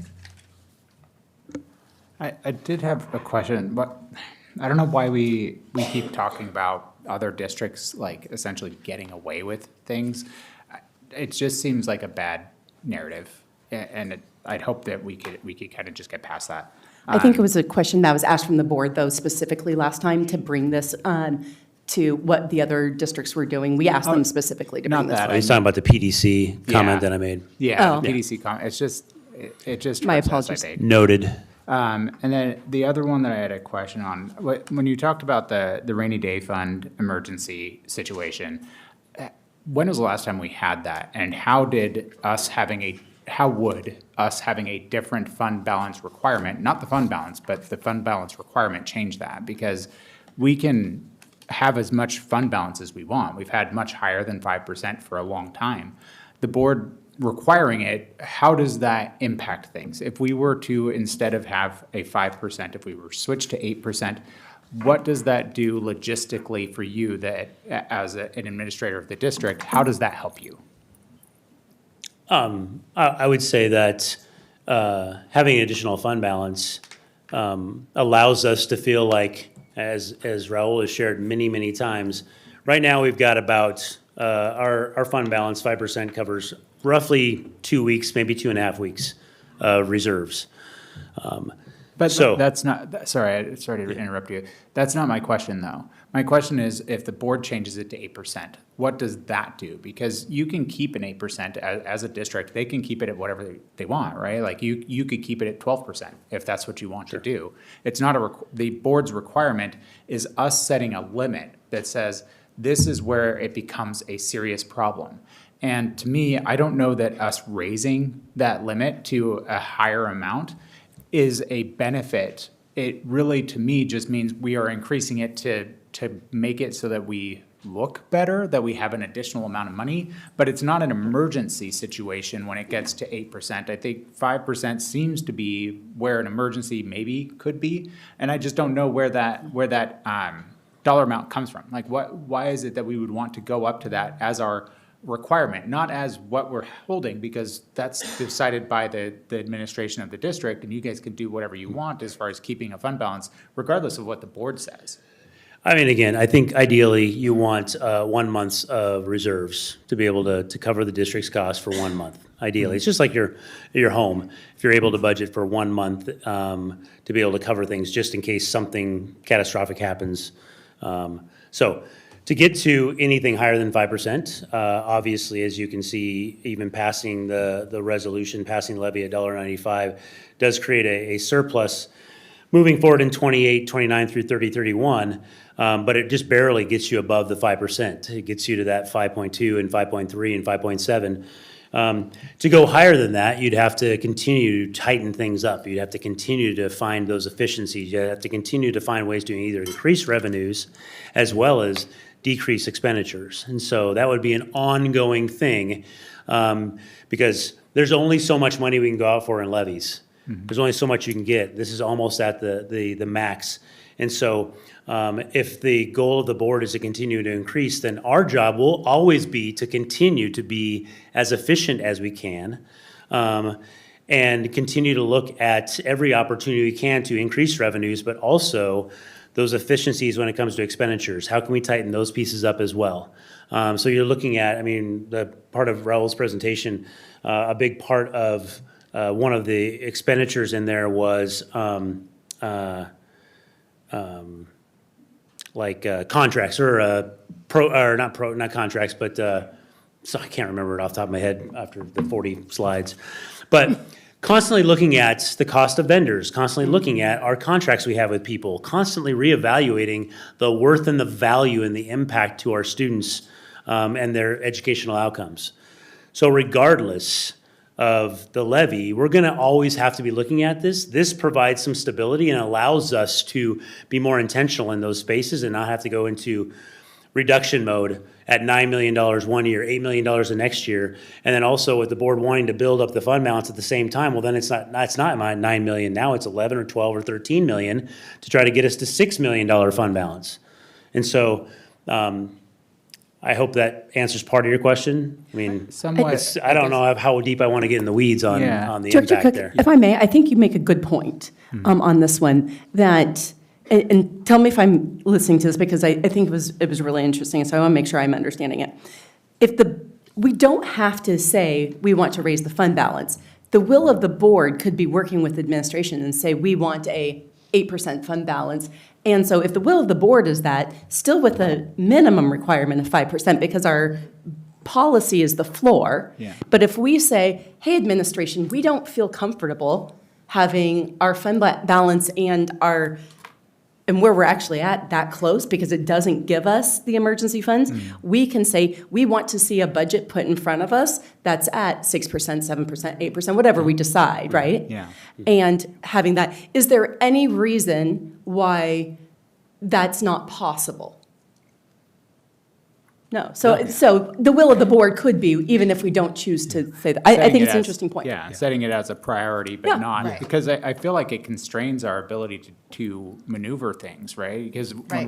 when we get to Yeah. that fund balance, now that triggers things, right? Like that triggers the state Yeah. coming in possibly, and that's a choice that we make on our own. Yep. Yeah. And I'm not suggesting we get rid of the fund balance requirement altogether. It just seems like as we're facing budget shortfalls, raising that could be problematic. And even just thinking that we're going to raise it right now would be kind of Yeah. problematic until we can get these things under control and we're actually at a point where we're at least static, if not Yeah. raising Yeah, our no, I appreciate balances. that, Director Cook and President Margell. I've shared before in work sessions, Director Cook, you and I sat in a couple of those WASDA meetings where when the 8%, recall that came up, there were districts around us saying, that's no. Yeah.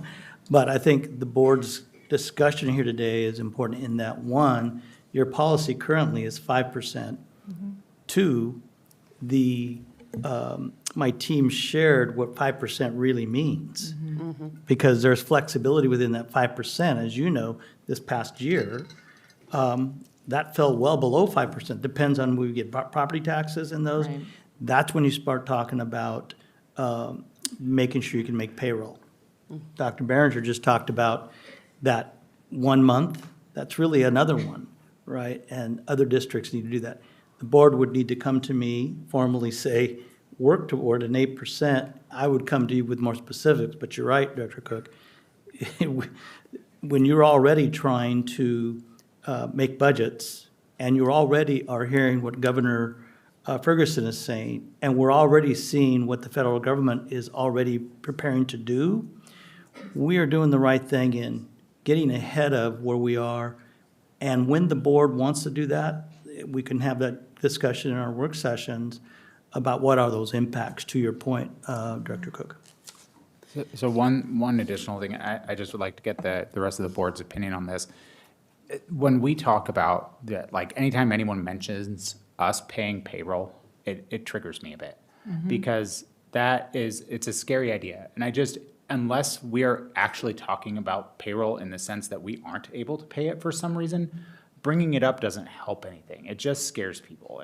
I don't know how the rest of you feel, but I would like for the district to not mention that and us to keep it out of there, just because unless we are actually talking about it and we are facing something where that's going to be a problem, it scares people for no reason.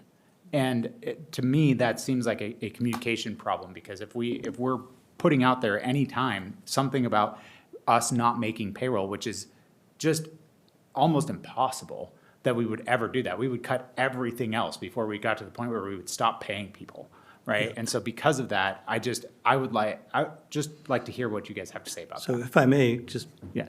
clarify, it was in the context of our work session where we are hearing about the fluctuating fund balance. We heard from our Sandy Hayes, our WASDA facilitator, who actually shared that.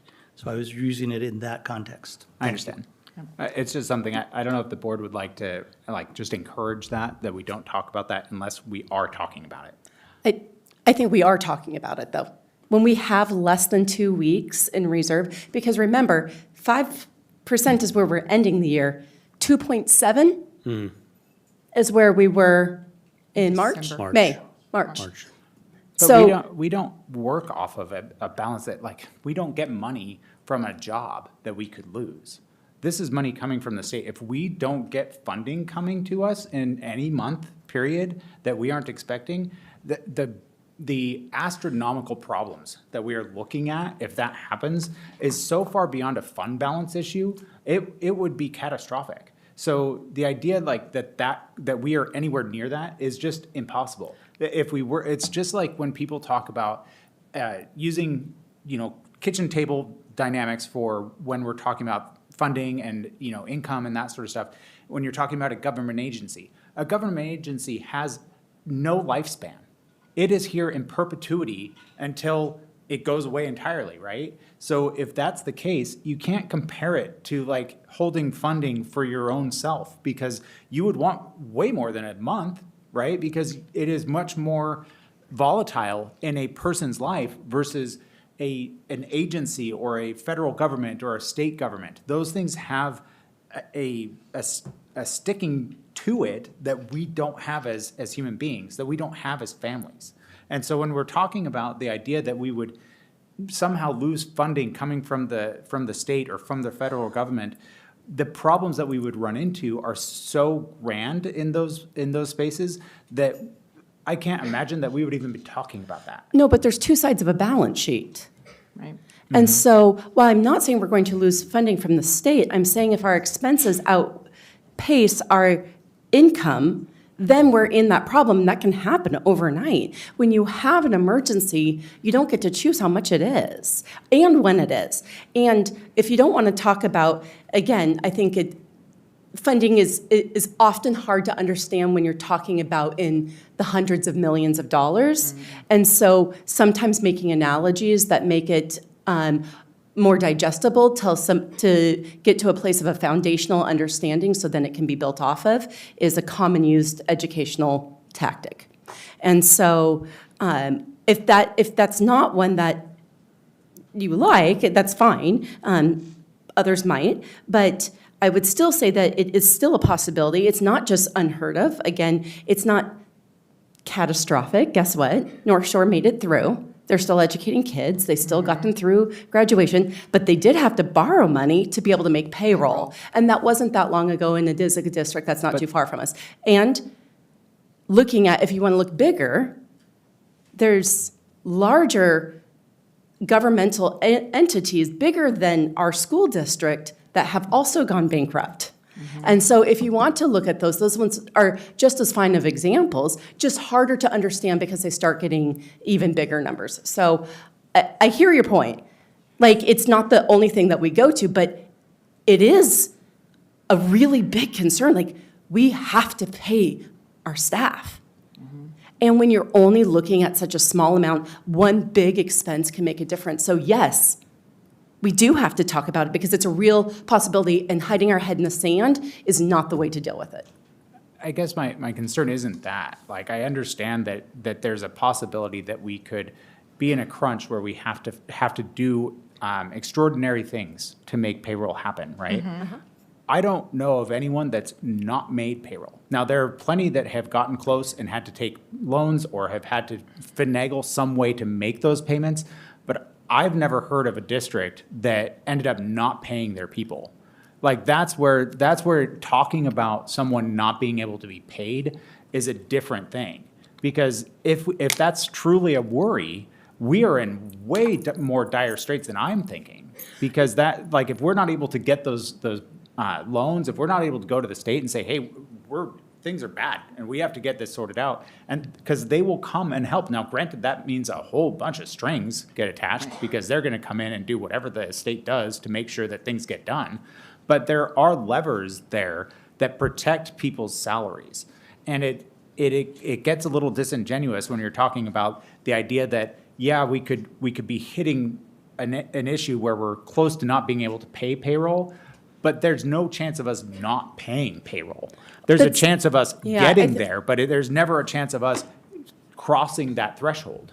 Yeah, I guess it's a difference of semantics, maybe, that in the end, you still don't have enough money to pay it, and when you have to borrow from it, that's not making payroll. That doesn't mean that people don't get paid, but you still don't make your payroll. That's exactly what it means, because you're still making payroll. If people are getting paid, they're making payroll. Like, no? We can agree to disagree. Okay. No, it's not. It's different. I disagree, but okay. Thank you.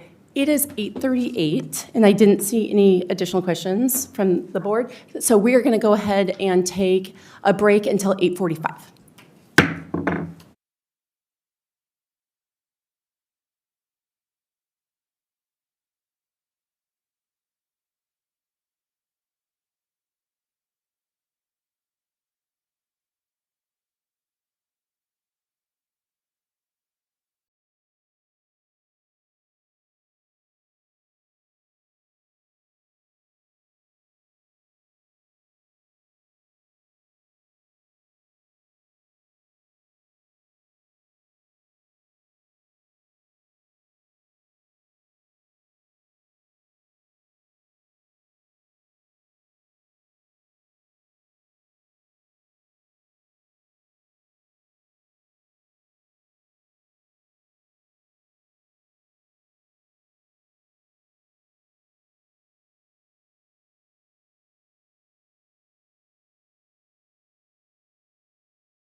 We're going to go ahead and get started. It is 8:46, and we're going to go ahead and resume. Our next item is the superintendent report. The item after that is our legislative update, which is where we normally end our public comment submissions. I just want to remind, since we do not have a legislative update tonight, that we would just want to have any remaining public comment submissions into our blue box in the back by the end of the superintendent report. And with that, we move to 9.0, the superintendent report, and I call upon Superintendent Bella. Thank you, President Margell. Tonight, I'd like to start with some recognitions of some students. And first of all, the 2026 KSD Night of Champions, as part of that, I want to recognize Dia Thomas as a Female Athlete of the Year, Brandon Tagley as Male Athlete of the Year, and Macario Wells as United Athlete of the Year. Yes, Copper Jones as United Partner of the Year, and Canyon Ridge Middle School as United Program of the Year. So just love sharing those recognitions because some of our board members have gone to many of our functions, and so it's really cool to see that recognition for our schools and our students. And in addition, as you heard tonight, Dr. Behringer, I wanted to just thank my team for all the work that they did to present on the levy. You may recall that last year that we sent a joint letter with our board and Kent Education Association to state legislatures. And that letter was urging them to amply fund education in the state of Washington. And it outlined the real financial impacts in our district. We must continue that as we move forward.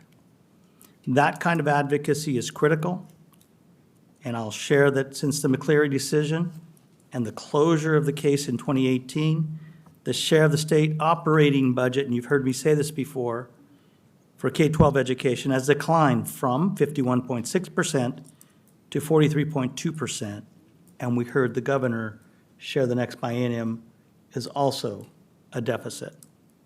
Shifting a greater pressure onto local districts, as you heard today. And it is the state's job, it's the law, to make sure they fully fund and amply fund education in the state of Washington.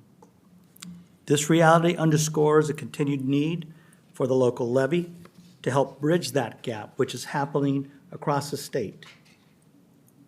Moving forward, we will be joining other school districts to continue this advocacy for ample state funding, and I look forward to working with Director Williams as we move to the state capitol this next year.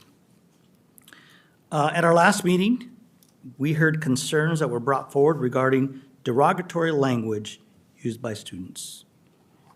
And I want to be clear that this behavior is not aligned with our values or expectations for respectful, inclusive learning environments. Deputy Superintendent and Associate Superintendent of Human Resources have a meeting next Tuesday with several of our concerned staff that include members of our Kin Education of Color Network. And we'll be reviewing current practices and defining next steps to address this issue system-wide. In addition, and in response to concerns regarding IE, we recognize that there are going to be concerns related to education services, and we take this feedback seriously as it was shared it in our comprehensive review board at a recent work session. Our Associate Superintendent of Teaching and Learning, Dr. Kim, met directly with the individual that we heard from to listen, understand the concerns, and share the steps that are already underway as actions from the PCG review align to many of the recommended actions that shared at our last board meeting. In addition, IE leadership has held listening sessions with our labor partners to hear their perspectives and identify areas for improvement. This included KEA, CAP, and KPA leaders and representative members from each IE program. These listening sessions had summaries were shared with WEA and KSD labor leaders to begin the collaborative planning process for IE professional development. This work reflects our commitment to listening, partnering, and strengthening support systems for our students, staff, and families in our inclusive education program.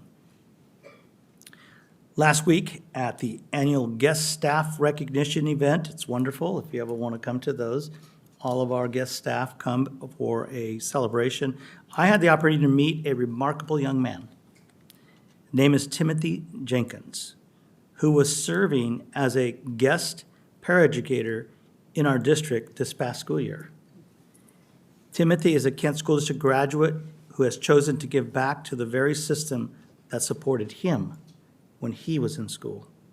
Stories like Timothy's remind us that when we invest in our students, we are not only shaping their futures, we are strengthening our community for years to come. I'd also like to express my heartfelt gratitude to all staff, board members, families, community partners, and friends of families and students that made our successful graduation this year, plural. It was outstanding to be there, and thank you to our board that was able to be there. Over 1,800 students received their diplomas this year, reflecting years of effort. I also want to thank specifically Mr. Jim Shield, Therese Johnson, and their team members, Shauna Kelly and Karen Powell, for the coordination of graduation this year. Job well done, and thank you to that team. Thank you also to Mr. Tim Kovich, our Safety Service Assistant Director, and team, and the Kent Police Department for ensuring safe, smooth graduations for everyone involved. It was a fairly hot day, and they also did the traffic and alternated traffic oversight as well, and I thank them. I'd also like to give a shout out specifically to our warehouse team. This is what it's like at the end of the night. I've had plenty of those over the years. A truck comes in each graduation, supplies, orchestra equipment, band equipment, you name it, is taken on and off each time. This shout out is really for that team, whom you met earlier this year, led by Mr. Rick Hopkins. Recall his presentation? For coordinating the movement of the gonfalons, the programs, and band and choir equipment, as I mentioned, so our performers could showcase their talent and feature our program. Your team does not go unnoticed, and I wanted to share that. In closing, as we close another successful school year, we have much to celebrate across our district. Together as one KSD, one class, one team, one community. Our students, staff, and schools have earned recognition at the local, state, and national levels, reflecting our shared commitment to equity, excellence, and belonging. As a system, we were honored with Washington School Recognition in Schools on the Rise Awards, the Pacific Northwest Aerospace Alliance Inspire Award, the Voya Unsung Heroes Award, along with another clean audit reflecting strong fiscal stewardship, as you heard today. These accomplishments, along with the dedication of more than 500 employees recognized for their years of service and a retention rate of and exceeding 90%. This reflects exceptional work taking place across one KSD and the collective impact we are making for our students, families, and community. I want to make sure everyone has a safe and restful summer, and we look forward to the first day of school. Yes, first day of school, August 26, 2026. And this concludes my report. Thank you, Superintendent Bella. Although we needed a little bit of time to celebrate summer before we talked about going back. Okay. As mentioned, this is the closing time for our blue box. It is now closed. I'm not seeing anybody running back there. That is 10.0, our legislative update. We move to 11.0, discussion and approval. Is there a motion on the floor? I make a motion to approve 11.01, resolution number 1717, 2026-2027 district budget app adoption. Second. A motion's been made and seconded for approval of item 11.01, resolution number 1717, 2026-2027 district budget adoption. We're now open for discussion. So with our budget adoption here, it seems like we're just, there's some things that I had questions about. Let me pull them up real quick because I've been trying to figure out how to go about this because I don't want to sound like I'm always negative about the district. I think that there are a lot of things that we do well here. I think there are a lot of things that we are working towards that are going to put us in the right place so that we can be successful toward the future. But there are a few things like our last meeting, I was told that it was 30, 40, or 50 positions that were being cut, and it turns out it's closer to 230. That's quite a big difference. And for us to be able to absorb that seems kind of off because then people don't know what the real number is for quite a bit of time. I also looked at the MSP actuals. So that's it's the positions that take place of our paraprofessionals and things like that we have to get agency staff for, as far as if I'm understanding that correctly. And so we're hiring from outside bringing in. And the amount that we did before was that in 22-23, we were under by $528,000. Is $5,000 budget, or $5 million budget, 4.5 million actual. The next year, 23-24, it was a 55% increase from what the budget was, which was 5.3 million to 8.2 million, roughly. And then we went in 24-25 from 5.3 million to 9.1 million, which was a pretty big one. That was a 70% increase. And it went down quite a bit for this past year from 13 to 16 million, well, almost 14 million to 16 million. It seems like we're increasing by a significant amount. And I don't know if that is a number of students that we are needing agency staff for, and we're not able to hire paraprofessionals, or if we are switching from paraprofessionals and saying we can't hire for these, so then we give that up. So then the numbers look off because I think we were trying to trend towards 80-something%, and it's now 78% or something like that of the positions are being filled. But that just means that we've given up on those fillings, so now we're going straight to agency staff instead. It just seems like, how are we so off on these numbers? I know we're writing things, we're trying to bring things back to what they should be, like right sizing was, I think, the term that was used, so that we can correct the old numbers that were off. But why has it gone from 2022, 2023 of a 4.5 million to 16 million in 25-26? So there was a lot there. Yeah. Can you please clarify? I heard the last part. Can you be specific?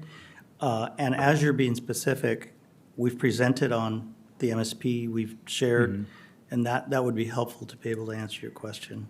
So when we were talking about it last 2 weeks ago, or whatever, on the 10th, we were talking about right sizing to actuals because the numbers were off by, I think they talked about $2.2 million over, and so we were trying to adjust our funding for it to make it so that our budget matched what we were actually seeing. And it seems like we were off a whole bunch over multiple years. Is that something that's going to be changing? Like, we keep rising these budget. Is that because the amount that we are having to spend on MSP is because we can't hire these staff? Is it because we don't have the ability to find people that want to work in district, and so we're having to go out to agencies? Are we just choosing to go to agencies? I'm just curious because it seems like it keeps rising. No. So what I will attempt to do is kind of answer your first question, and that is the need for agency staff is based on IEPs that are done and services that are needed that we need to go outside to an agency. And we shared last week, 2 weeks ago, that we're actually moving to a single source MSP. Recall that conversation. Yeah. And that is the savings that we're doing. So it's hard to answer your question when we don't know what IEPs we're going to get and services that are needed that can or can't be met. In addition to that, even though we have an agency staff, we are still trying hard to hire regardless with a 30-day notice we want to hire staff. And so I hope that's helpful in your question or questions about how we're, one, saving money, two, making sure we meet the needs of our students with IEPs, with appropriate services, and then third, that number fluctuate, depends on the IEPs that we're getting. Okay, I'm still a little confused on how that's, why we aren't doing more to try and mitigate us using MSPs, because they're so much more expensive. And I just don't know where, is it because we don't have enough people? Are we not doing enough outreach? Is it just there's not enough skill sets? Like the skill sets are. As I just shared, it's dependent on the IEP. Yeah. The service that's needing. We want to meet their needs and staffing. And so I would answer the question the same way. Okay. But so- I think, Oh, go can ahead. I just interrupt? Oh, sure, go ahead. I think one of the things that we learned in one of the budget meetings, because I was asking this clarification as well, when we bid out for agency, we are overbidding that contract. So we're ending up committing funds that we have to spend, and we're scaling that back. So that's one of the things that when you do a purchase order agreement, right, you're going out and saying, I guarantee that we're going to spend $1 million with this. That is a number I made up. We are going to spend $1 million with this agency, and then we're using that agency, but we're committing to spend that money. And I think we're doing a better job of our contracts of not overspending in that way. I think that's one of the savings that was explained. I think the other thing with MSPs, we are going to a single source, so we're not going to have 3 different pricing models, because right now we're basically, if agency 1 doesn't have it, we're going to agency 2, and then we're going to agency 3, and we're getting to 3, and 3 is the most expensive. So I think now what we're trying to do is consolidate, so we have a single amount of money that we're going to pay. So if whatever the specialized service is, we're going to pay a standard rate versus this variable rate. I think that's what we're seeing. And last year when we had this conversation, I remember Director Song and I having this discussion about the same problem, because he was explaining to me in the agency field, depending on the specialty, they can charge a higher premium, but sometimes the agency that you're using you're paying a premium for that service. So I think what I'm hearing from the district is that we are looking at single source provider to help adjust the payments and make them more standard. That's one way we're combating that. And I think the other thing is we do want to make sure we have flexibility. So when a student comes in with an IEP that needs specialized X that we don't currently offer, we can go get that service. We are compliant, and we're going to go get that service. And that's what the agency staff allows us to do. And the agency staff sometimes is temporary, it's not. Yes, full it's not, for it's the not year. for the full year. It may be that they need it for 6 months or Correct. 3 months or whatever. So we are paying a premium. I mean, that's how I interpreted it. So I don't know if anyone else has a question they want to ask right now. So my next question actually has to do with 2 different things, and a community member had brought it up.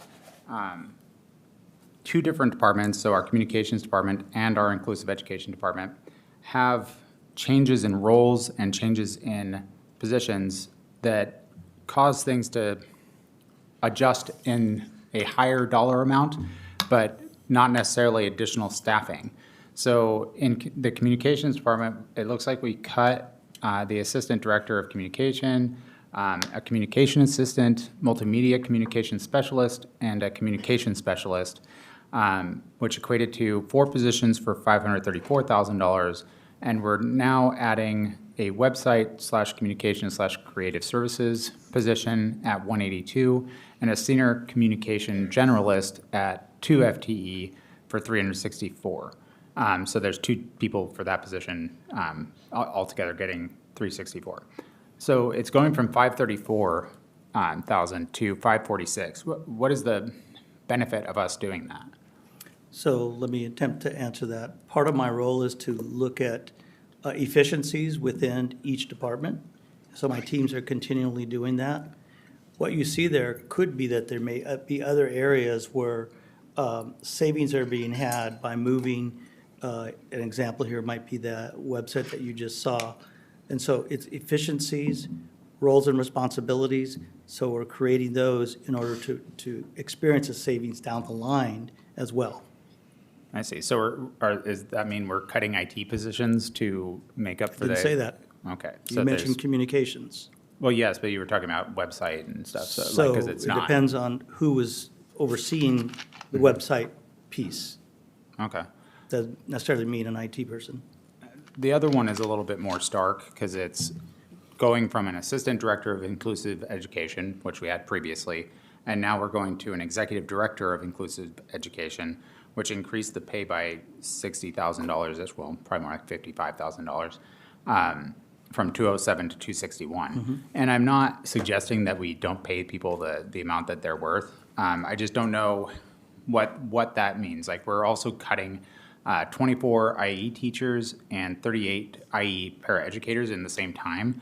And that seems like it's a little backwards. Like, I don't know why we're spending more on the administration of a department while we're cutting direct interaction from students with staff. Well, the two don't correlate. First, it's PCG report shared, and I'm not going to go through all of that, but that was in alignment to my decision on structure and making sure that over the next 3 to 5 years, we are addressing many of those needs on the PCG. That was the need for that. And the correlation of the other cuts, I'm not sure where you're getting that, but two different things there. Okay, so they're two different things, but we're cutting an assistant director that we had before, and then we're having an executive director instead. And we did, am I understanding correct that we did not have an executive director position for IE before? So I'm going to have one of my team come up, Mr. Perengard, to kind of specifically try to answer that from a budget perspective.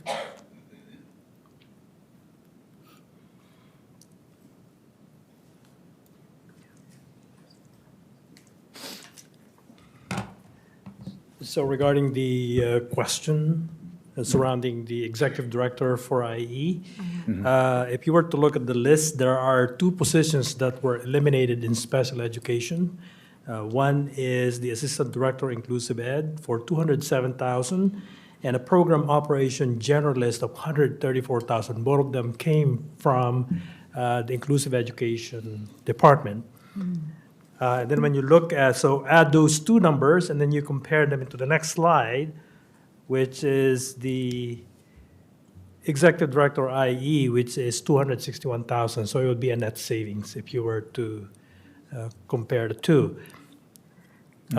In regards to the communication question. Can I pause right there too? I think it also was an important point that we have tasked the district with wanting to make sure that we are following the recommendations that were put out about IE. And one of those is having parity at administrative levels for that role compared to other other areas of teaching and learning within the district. Yes. And so this was directly following the recommendations that were given to our district to help us improve our overall IE program. And so I applaud the district for quickly implementing one of those recommendations and getting that done. Do you happen to have the data on how much we are spending on inclusive education administration versus inclusive education operations? We do that, but I don't have them in front of me right now. But those data are available. And Okay. you've shared. Okay, So if I may, I just want to address the question on communications. sure. If you were to look at the list in the central office, there are 5 positions that were eliminated in the communications department: the assistant director of communication, communication assistant, multimedia communication specialist, communication specialist, and graphic designer. If you add them all together and compare them with the addition of the 3 of them, it's a net savings of about $107,000. So just to clarify, you're eliminating 5. 5 positions and you're hiring 5 positions. We're hiring 3. I'm sorry, We're eliminating 5, we're hiring 3. The net savings is 107. 107 from that switch. Yep. So while it feels like we're swapping out apple to apple, we're actually not. They're going to come in and do different they're a different job category. Yes. Thank you. Thank you, Mr. Paraguay. I don't know if he might be able to answer this question as well. There was a change in the projected enrollment of, it looks like 157, based on the data that we were provided. Previously, like when we had a reduction, we were very quick to adjust our numbers, like money-wise. And this, it doesn't show like we've changed anything for the amount of money that we're accounting for this. So the numbers that we had. He had already addressed this earlier, so he can reiterate. Oh, maybe that I he didn't already- hear it. Yeah. Thank you. Sorry, not he, Mr. Parangal. Yeah, so as mentioned in my presentation, that when I presented the budget or the budget presentation on June 10th, I failed to update the enrollment projection. The revenue has been calculated at this higher number even on June 10th. And therefore, the difference between that and this is that I just updated the slide, but the actual calculation shows the higher number. I see. So the budget side showed the right number, the enrollment numbers presentation. didn't have the correct Yes. update. I see. Yeah. That makes sense. Yeah. Let's see. So, sorry, I wrote down a lot of notes here. Previous to coming in here. So with the audit findings that we had with the IE audit that we had coming out, and with the OSPI determination that we are at a level 4, right, which is the lowest that there is, and we're trying to get above that, and we're making some changes structurally to the administration side. How are we expecting? Because we're seeing that our IE students are increasing. We have more IE students than we did previously, but our staffing is reducing. And I know that a lot of that might have to do with the IEPs specifically and what each student needs versus what they're getting provided and all those sorts of things. But it does seem like if we're such a low level, do we have like a long-reaching plan for how we're going to address that so that we are not hitting that threshold again? Because I know I've seen some of the changes that we've made, which are good, and I'm glad that we're making some changes to try and address this. But I don't see like a specific plan that is targeted towards this. And it seems like it's a big enough problem, considering we're the only district that is at this, that it would warrant a specific directed plan of how we're going to address it and the steps that we're taking, and is that like with everything else that we do, where we have this year, next year, the year after, how we're going to make changes that are going to make these specific adjustments that are going to improve these metrics that we expect to see next year, and then we're going to report on those in these months so that we can hopefully navigate that without, because we do have a lot of community outreach that people are contacting us about it and saying that there's these problems, right? And I would like for us to be able to just right off the bat say, well, here's our plan for next year. Here's the plan for the year after. And I haven't seen that. Is that something that maybe I've missed, or? There's a plan.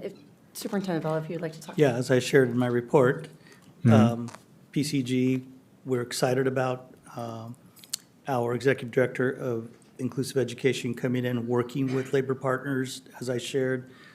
So we look forward to coming back to the board and sharing those updates of the specifics of the plan.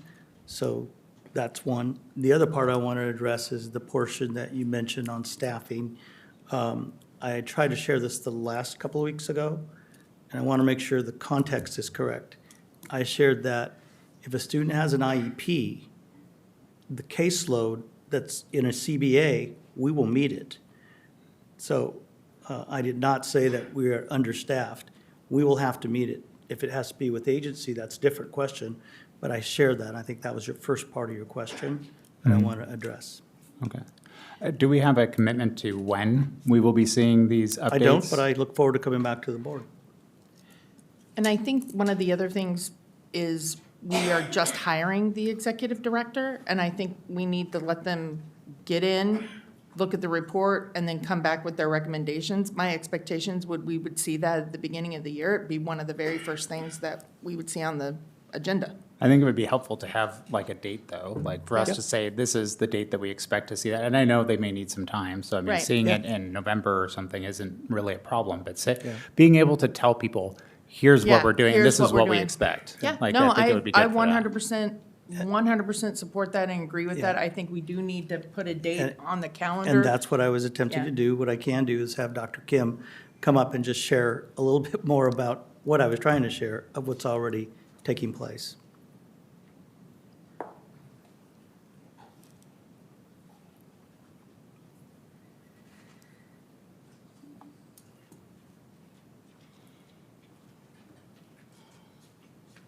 Good evening, President Margell, Board of Directors, and Superintendent Vella and Ms. Curry. Thank you for the question. I actually have some updates to share preliminarily. So as you know, we went through a comprehensive inclusive education review, and one of the requirements of working with PCG was that they would give us action-oriented recommendations. So we are still working with PCG, and we currently are developing project planning for 4 of the actions that are our quickest priorities or our highest priorities. One of those is developing the Parent Advisory Committee. And so we're working with IE leadership and student and family engagement team to develop what is that scope of work. We're also focusing on professional development. There was a need to ensure that we are more calibrated and cohesive for our school leaders, for our certificated staff, and for our paraeducators. So just today, we met with those labor leaders for about 2.5 hours, including WEA, so that we can start developing and co-constructing what we would want job-alike professional development to look like for those different labor group members, but then also a really exciting pilot that we are going to do with WEA that would involve triads of teams in schools that would be engaging in professional development. So Parent Advisory Committee, professional development, stabilizing our operations in inclusive education, which we hope and we believe will help us to get more streamlined and efficient with the way that we are doing projections for finance, for staffing, for multiple agencies, et cetera.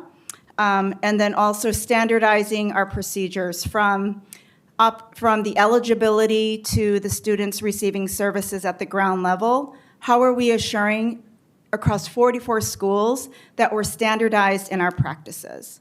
So when we talk about the level 4 and we talk about the need for being more efficient with our agency staffing and our finances, these are the commitments that we hope and we see will be able to bring progress updates to you. So I'm thinking that about early fall so that we can scope out all of the work. We already have worked to identify what are the artifacts and the deliverables that we want each of these action areas to produce. Some of them may not happen overnight, but the scope of the work that we're doing with PCG is to identify the timelines. Timelines, deliverables, and then also using the RACI model. Have you heard of that? Mm-hmm. So of each of these 4 big projects that will be our priorities, who's responsible? That's the R. Who should be held accountable? Who should be consulted with, and who should be informed? So within each of these priorities, we have identified deliverables, and right now what we're doing, and our new executive director will be the project manager, working with PCG, and then working with our IE leadership and other team members. We will work on identifying subcommittees. So who else, what other members should contribute to the professional development planning, the IE operation efficiencies, and the stabilization? So there are 4 scopes of work that we are actively planning around, and we have already talked about bringing that forward to the board to share those progress updates We haven't identified the frequency of that, but we're hoping to do something about quarterly because that was a request that came up in the board work session. So we are actively working on it, and we look forward to sharing some updates in the fall. Thank you. I appreciate that. Yeah. I did have a question for, maybe this would be directed toward the board president. I've been speaking with some of the other board directors from other districts in the area, and they've mentioned, and it was reminded by Dr. Kim's mention of committees, they, like almost unanimously, have said that they're part of multiple committees, they work on things together as board directors, and I've been here for 2.5 years and haven't joined one, haven't even heard of a committee that we would join. Is that something that we could take a look at? Because I think, there are times when I'm mistaken or things that I don't fully understand, that I think going through that sort of process might help me to better understand it and then be able to better come to our meetings with actionable information that we can then work on as a group, as the board, and giving reports back to us as a board so that we know kind of where those things are going instead of it being, filtered through multiple different groups and that sort of stuff. Is that something that either yourself or the board would be interested in doing? The first thing I would say on this one was we have already brought this one up and talking about looking at our policy and which there were things that the board had in the past that they existed, but they didn't have board approval. There was inconsistencies between our policy and the groups. And so that first has to be done, and that work has already started. There was one board that we knew that we needed to have board representation on very specifically, in which we've done that. We did that this year. We have Director Gregory on that one, Director Williams, I believe, you're on that one too. So we do have the one that there is a commitment on there that's already happened. I would caution to say if there's a lack of understanding, I don't know if those committees are the place to go and get the understanding. I think that the expectation is that there's some understanding to come in, and it depends on the board. And so I would just say, or it depends on the charter of what the organization is and making sure that it's the right fit for what it's being done for. So I can't say that that's what it is. But yes, that work is already being looked at and already been started. Mm-hmm. And I liked when we talked to Sandy, because she brought up the committees, and I was like, what does this committee do? What are you doing?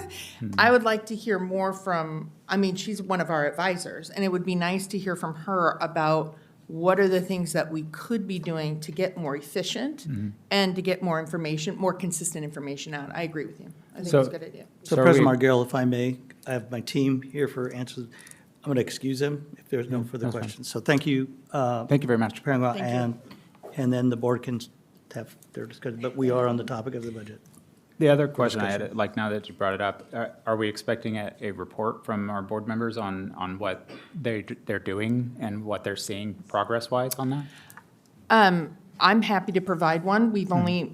I attended the last meeting of the year for them, and they're going to start up in the fall. So I'm happy to provide what we talked about and what they're looking at. I did my board report right after that meeting, but I'm happy to continue to do that. Yeah, that sounds good. If I could just provide a suggestion. That if you're. We're off the topic. Yeah, we need to get back on the topic. I would encourage the board to potentially, at a board retreat, have these types of discussions so that we could stay focused on our I agenda. apologize for taking us off track. It was just a reminder that I had from her answer there. I don't know if anyone else has any other questions on the budget. It's something that I am concerned about because I look at where we've been, where we're going, and seeing the trajectory of going from being at least on paper, seeing us being at least static or, being improving in our funding and things like that, to then hitting these huge deficits. And I know a large portion of that is coming from the state. But I worry that, we are one of many school districts that are facing these problems, but it's not every district, right? Like there are some districts that are not facing these sorts of problems. And I wonder if we're looking at that and saying like, why aren't we closer to those, right? Instead of us being along with the rest of the pack that's all facing these problems, what are they doing better than we are? Like, how are they, because there are some that have, no cuts that they're really having to make, or they're not nearly as substantial. We're looking at cuts that are in the range of 8% of our budget, those sorts of things, and that's a large amount that we're facing, and it's structural. So it means that we're cutting these things in perpetuity. And so it means we're not providing the same level of services necessarily that we used to, or that we're having to make up for it by additional like productivity or something. And it seems like that's my biggest worry, is that, we looked at this last year and the numbers have just risen astronomically. The amount that we're facing this upcoming year is much higher than what we had projected last year for next year, right? Because we had the same sort of budget situation where we're planning out for multiple years ahead. And those numbers have grown a lot over the time that I've been here.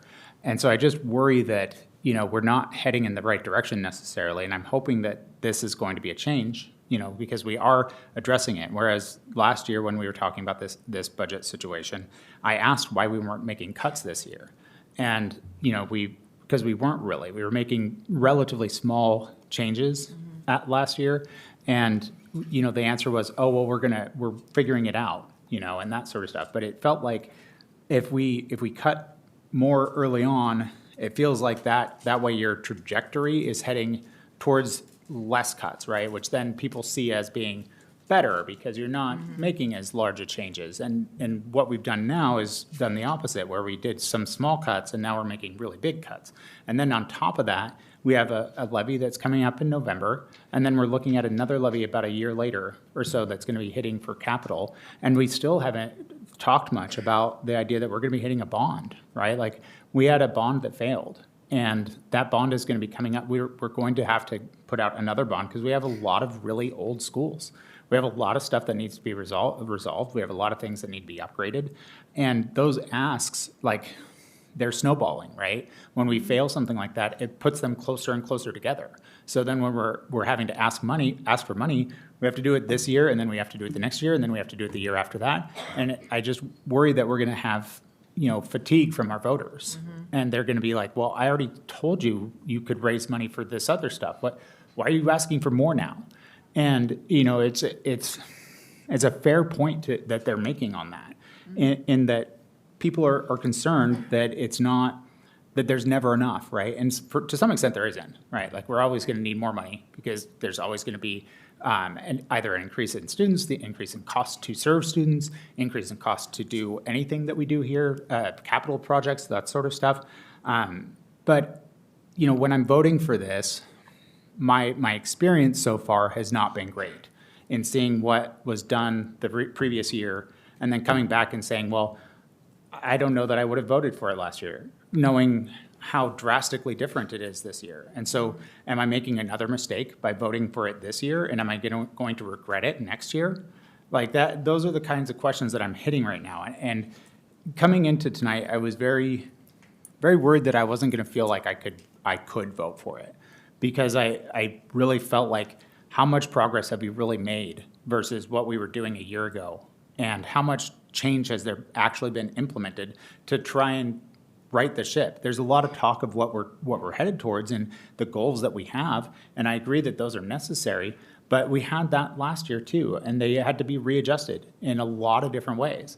And so what I'm getting at is I hope that we are paying close attention to the trajectory of these changes that we're making and how they are directly impacting things, as well as getting metrics on when we made these cuts of these staff members. How did that impact kids, right? Because we talk all the time about how what we do here is for the kids, and I agree, it is. It absolutely is. That's our entire job. But how do we quantify that? How do we go and say, these changes that we made, which are budget related, but they are impacting kids, right? Just the fact that we're pulling library paras, the custodial staff that we're having to reduce, all of those things are going to impact kids, and I don't see a plan for how do we see what's happening. The answer is we're expecting that our staff is going to, pick up the slack. Well, that works until it doesn't, right? There is a breaking point where people don't have the capacity to continue giving more. And I know a lot of our staff here are giving a lot.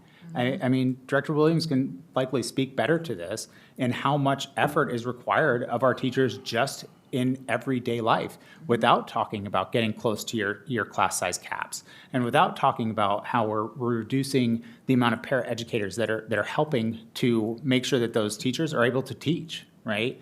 And that's where I feel like we're often kind of behind the ball on that, because we don't have metrics that we're saying, this is what we did, here's how it's impacted us, here's what we're seeing for a trajectory, and these are the adjustments that we're making so that we can do it better, right? Because maybe we find that the cuts that we made in staffing in one particular area, well, it worked, we reduced funding we reduced the amount of expenditures that we've been doing, but it impacted more than what we were expecting for our students. And I just don't see where the impact statements are, where we're seeing what do we expect? Because it is going to impact things. I don't think any of us believes that cutting 230 staff members in our district is going to do nothing, right? We know that it will, but I don't see a plan for here's what we expect, and if it's not that, here are some ideas of what we could change, right?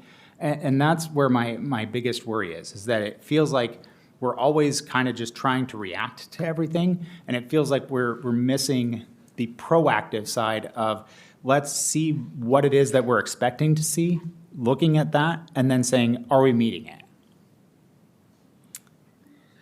I want to say yes. I agree with you. I think. Which part would that be? Okay, I'll give you this part. So custodial staff, let's talk about that, because I'm all about making sure stuff is clean. So when I see that on a list, the very first thing, I went into Dr. Behringer's office. I was like, we got to have clean rooms. That's not going to work for me. Like, you got to be working this out for me. So one of the things I think is important, and this is one of the commitments that I got from him, was they are going to report on that. They are going to say, we're going to cut. Now, we're cutting custodial staff. I'm just giving you an example. We have schools that don't have as many students. You're going to close classrooms. You're not going to have to clean those classrooms. That's where you're going to see this change. It's not meant to be at a Sunrise that has all the capacity plus the Odyssey program and all this other stuff. Does that make sense?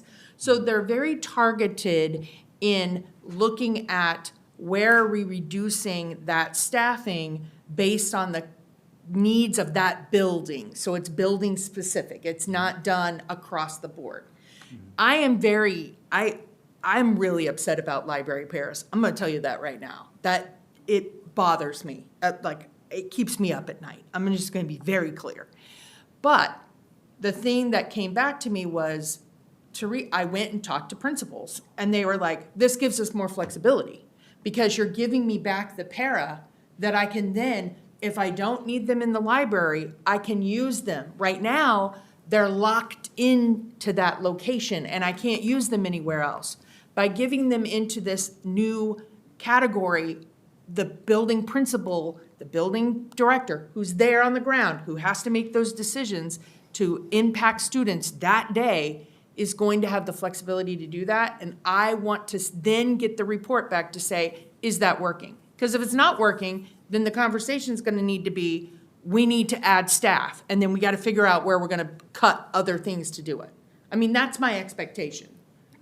But do we have like a planned, scheduled, here's what we're expecting, this is what we expect to see, and if it doesn't hit that, then this is what we're going to get as far as something coming to the board, letting us know how this project of us making cuts is going. We do that every month. Yes, Yeah, we have did the budget that we've gone over 11 times. We have the commitment from the finance team that they're going to come back and give us the reports, just like this year. We get where the we requested finance it. We'll get every it every month. year. But I'm not every talking about month. the finances. I get that part. I don't doubt that we are going to make the money work. Right. What I'm talking about is outcomes. Like, are we seeing? Yes, those- we have all of our KPIs. We have, this is, I think the easy thing would be is after the 5 minutes of you talking and just the number of things I absolutely disagree with, the easy thing would be just to say, I heard you, noted, and move on. I lost track of the number of things that are just false. Can you start? Yes. When you talk about that we have, we've reduced the number of students. They didn't do the plan wrong. The plan was done right. We just didn't have as many students show up. Right. You do the best with the models you have. The models were done correctly based off historical data. That's the best that you have, right? There is no crystal ball. And we had less students. And why do we have less students? Because people are not having as many babies. We're right in line with where the rest of the nation is and what our area is. I am talking. But you're talking about and something that I didn't bring up. No, you did, because you said that we planned wrong. We didn't plan wrong. If you That look wasn't at where talking the economics are and where the balance sheet is and where we put the numbers in, we did it right. We just don't get the funding because we're paid by per child. But you're talking And there was about me less. lying or making things It up. was and it it's was a not- false That wasn't statement. here. Just a moment. There were a number of false statements said throughout all of this. And so we But that do one an I didn't incredible say. job of proactive planning. You look at year 1, year 2, year 3, we look at the numbers monthly. We have increased the amount of information that we receive from our finance department, from our partners, and hearing, our different departments in some of our key areas, looking at our KPIs. We have very strong metrics that we look at for how the educational priorities are being given to our students, and we look at that all the time. And so the idea that we're not being proactive just astounds me, because we do an incredible job. Do things happen? Of course. Of course they happen. When you have 700 less students show up, you have to make adjustments. That's not a reactive. There is a plan, but you have to still react to the life that you're given. And so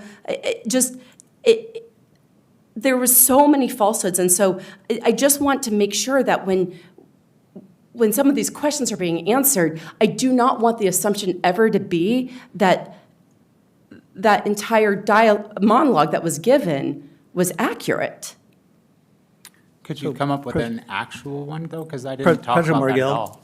if I may, members of the board, get us back to the agenda. I wanted to share that my team has worked extremely hard to develop a budget for approval by the board tonight. We've had many sessions for questions to be asked, statements in those pieces. And I just wanted you to know that this budget, the board is approving, is the capacity for us to be fiscally solvent moving forward. That is what the board is voting on tonight. I want us to get back to that.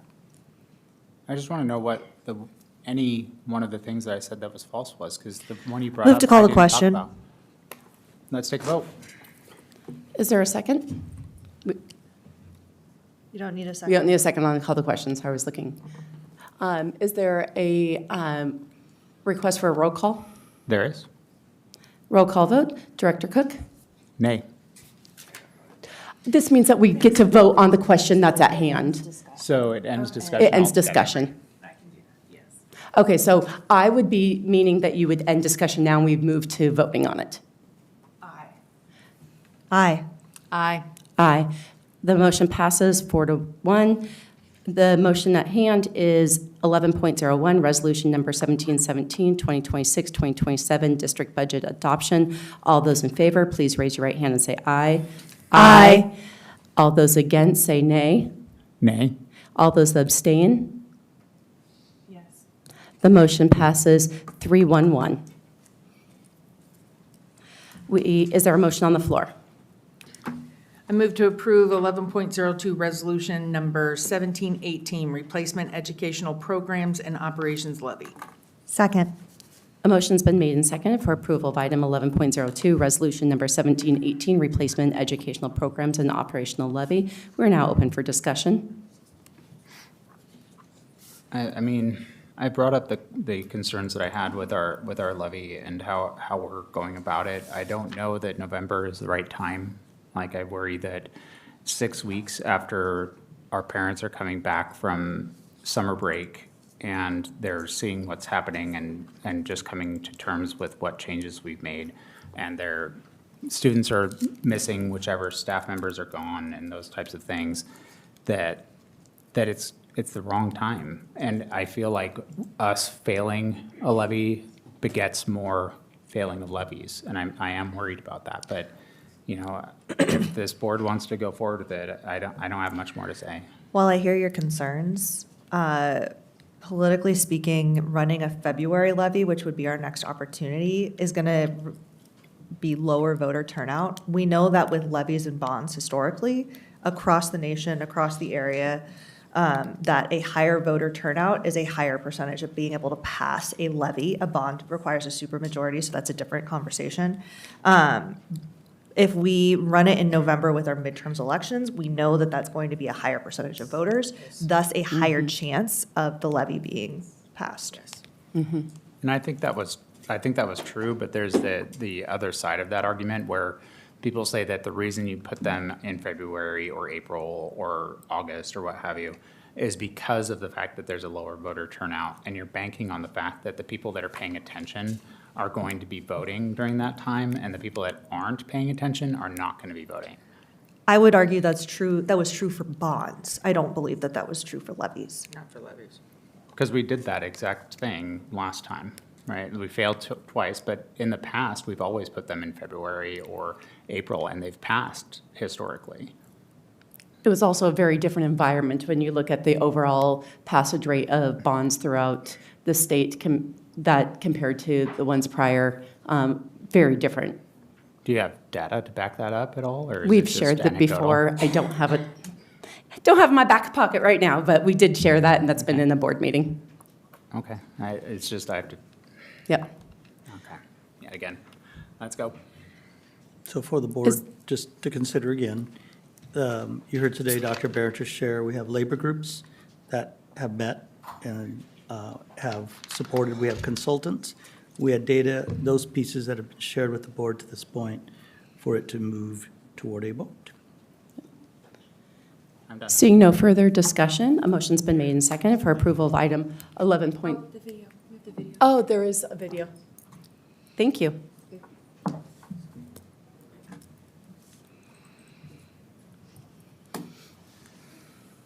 Good evening, board members. My name is Joe Riley, and in the interest of transparency and fact-based campaigning, I want to address a couple of critical data points from tonight's levy presentation. First is the true scale of the funding increase. The presentation includes varied graphs and timeframes, but it lacks a plain language explanation about the increase in revenue. In 2027, the district will collect $85 million from the existing EP&O levy. In 2028, under this new proposal, that jumps to $104 million. That is a $19 million or 22% increase in year-over-year revenue. Furthermore, the chosen $1.95 rate sits just 3 cents below the absolute legal maximum lid of $1.98. This may have originally been a compromise. A couple weeks ago, the maximum was listed at $2.09. But now you are effectively aiming for the highest rate you can legally take from the community. Instead of doing a deep dive into expenditures and finding efficiencies that don't impact students, the board is attempting to fix the budget deficit by blindly cutting programs and increasing taxes. While you claim to be asking questions, those all conveniently happen behind closed doors, and you refuse to ask and have them answered publicly. The district must do the work to investigate and eliminate waste before asking the community for more money. Second is the disregard for community input. According to your own data, the $1.95 rate was the least popular option in the survey, receiving just 14% support. Nearly 70% of respondents wanted a lower rate or none at all. And while 57% said they would support the EP&O levy if it were on the ballot today, that was without the context of an increase. This election is happening in 2026, but it's for a 2027 levy. According to OSBI, King County interprets this as the district's first attempt in the 2027 calendar year. If this fails, then you only have one more shot to pass the levy before losing this vital revenue stream in 2028. And losing this for even a single year would be catastrophic.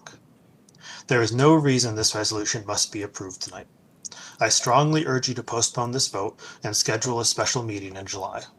Take the time to run an authentic feedback campaign, hold a dedicated public hearing, and ensure we do not rush into wasting a critical election attempt. Thank you.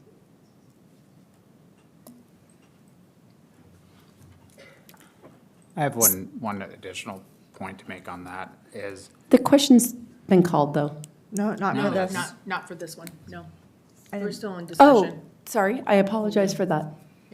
okay, so when we're talking about support for this, when we're looking at the presentation that we received, the support that we're receiving, a good portion of it was somewhat likely.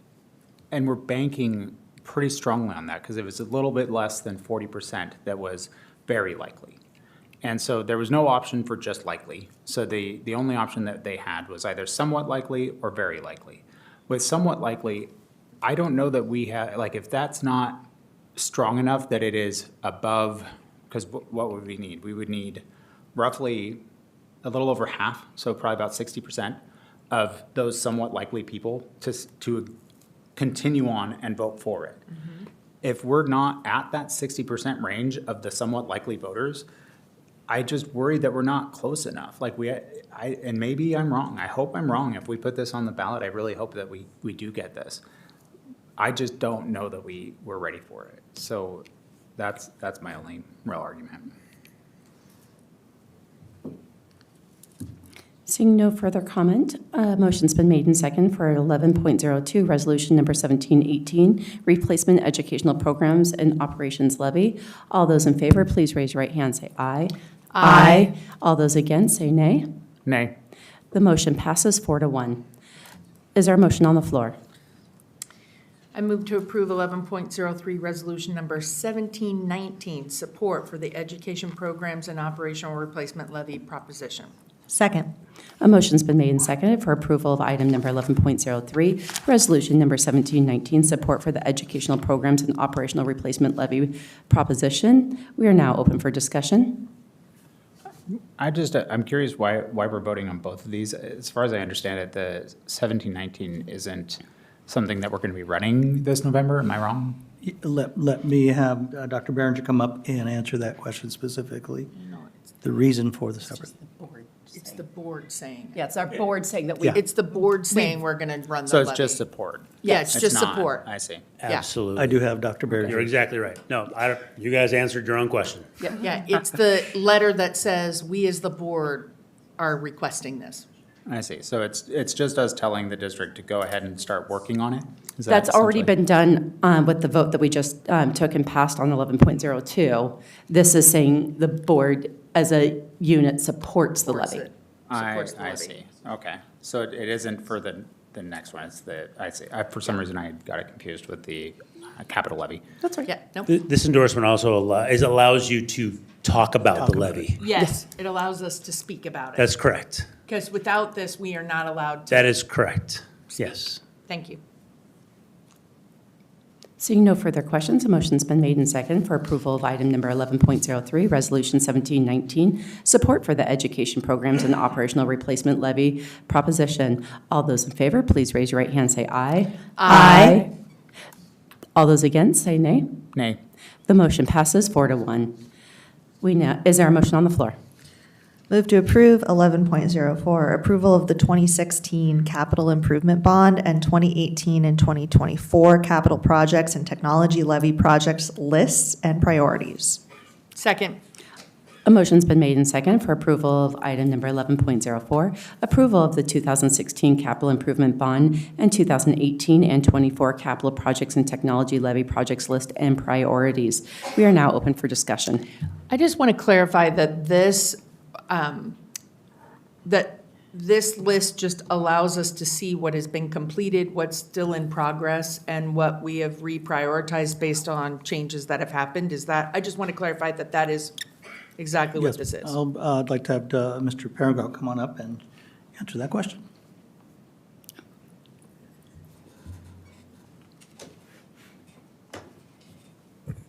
So as I mentioned at the budget presentation, that we have clean audit. Yes. But there are some exit recommendation, although they're not findings, they're simply recommendation, one of which is this: to rectify the exit recommendation, the auditor asked that we ask the board for the project approvals. If we have any existing funds that we're still spending at this time, the auditor would like to see that the board approve those projects so that the next expenditure that we make is within the approval of the board. And so they just want to be able to see those. Apparently, from when the time that the board approved the resolution to go for an election, we should have followed up and submit those project lists to the board for approval, but apparently we did not do that. And that is needed in order for us to stay compliant in the board policy 6210. And this list provides us with what were the projects originally on the levy and the bonds, et cetera, and then it shows the progress, if they're still in progress, or if they have been completed, because some of these, because of the years have passed, they have been completed, or some of them are on the docket to be done next year. Yes, and yes, because some of them are after the fact, we might as well Right. just provide you with what has been completed, and those that are still in progress, you might see maybe a PO coming in later on for those items that are in progress or has not yet started. And one more clarification.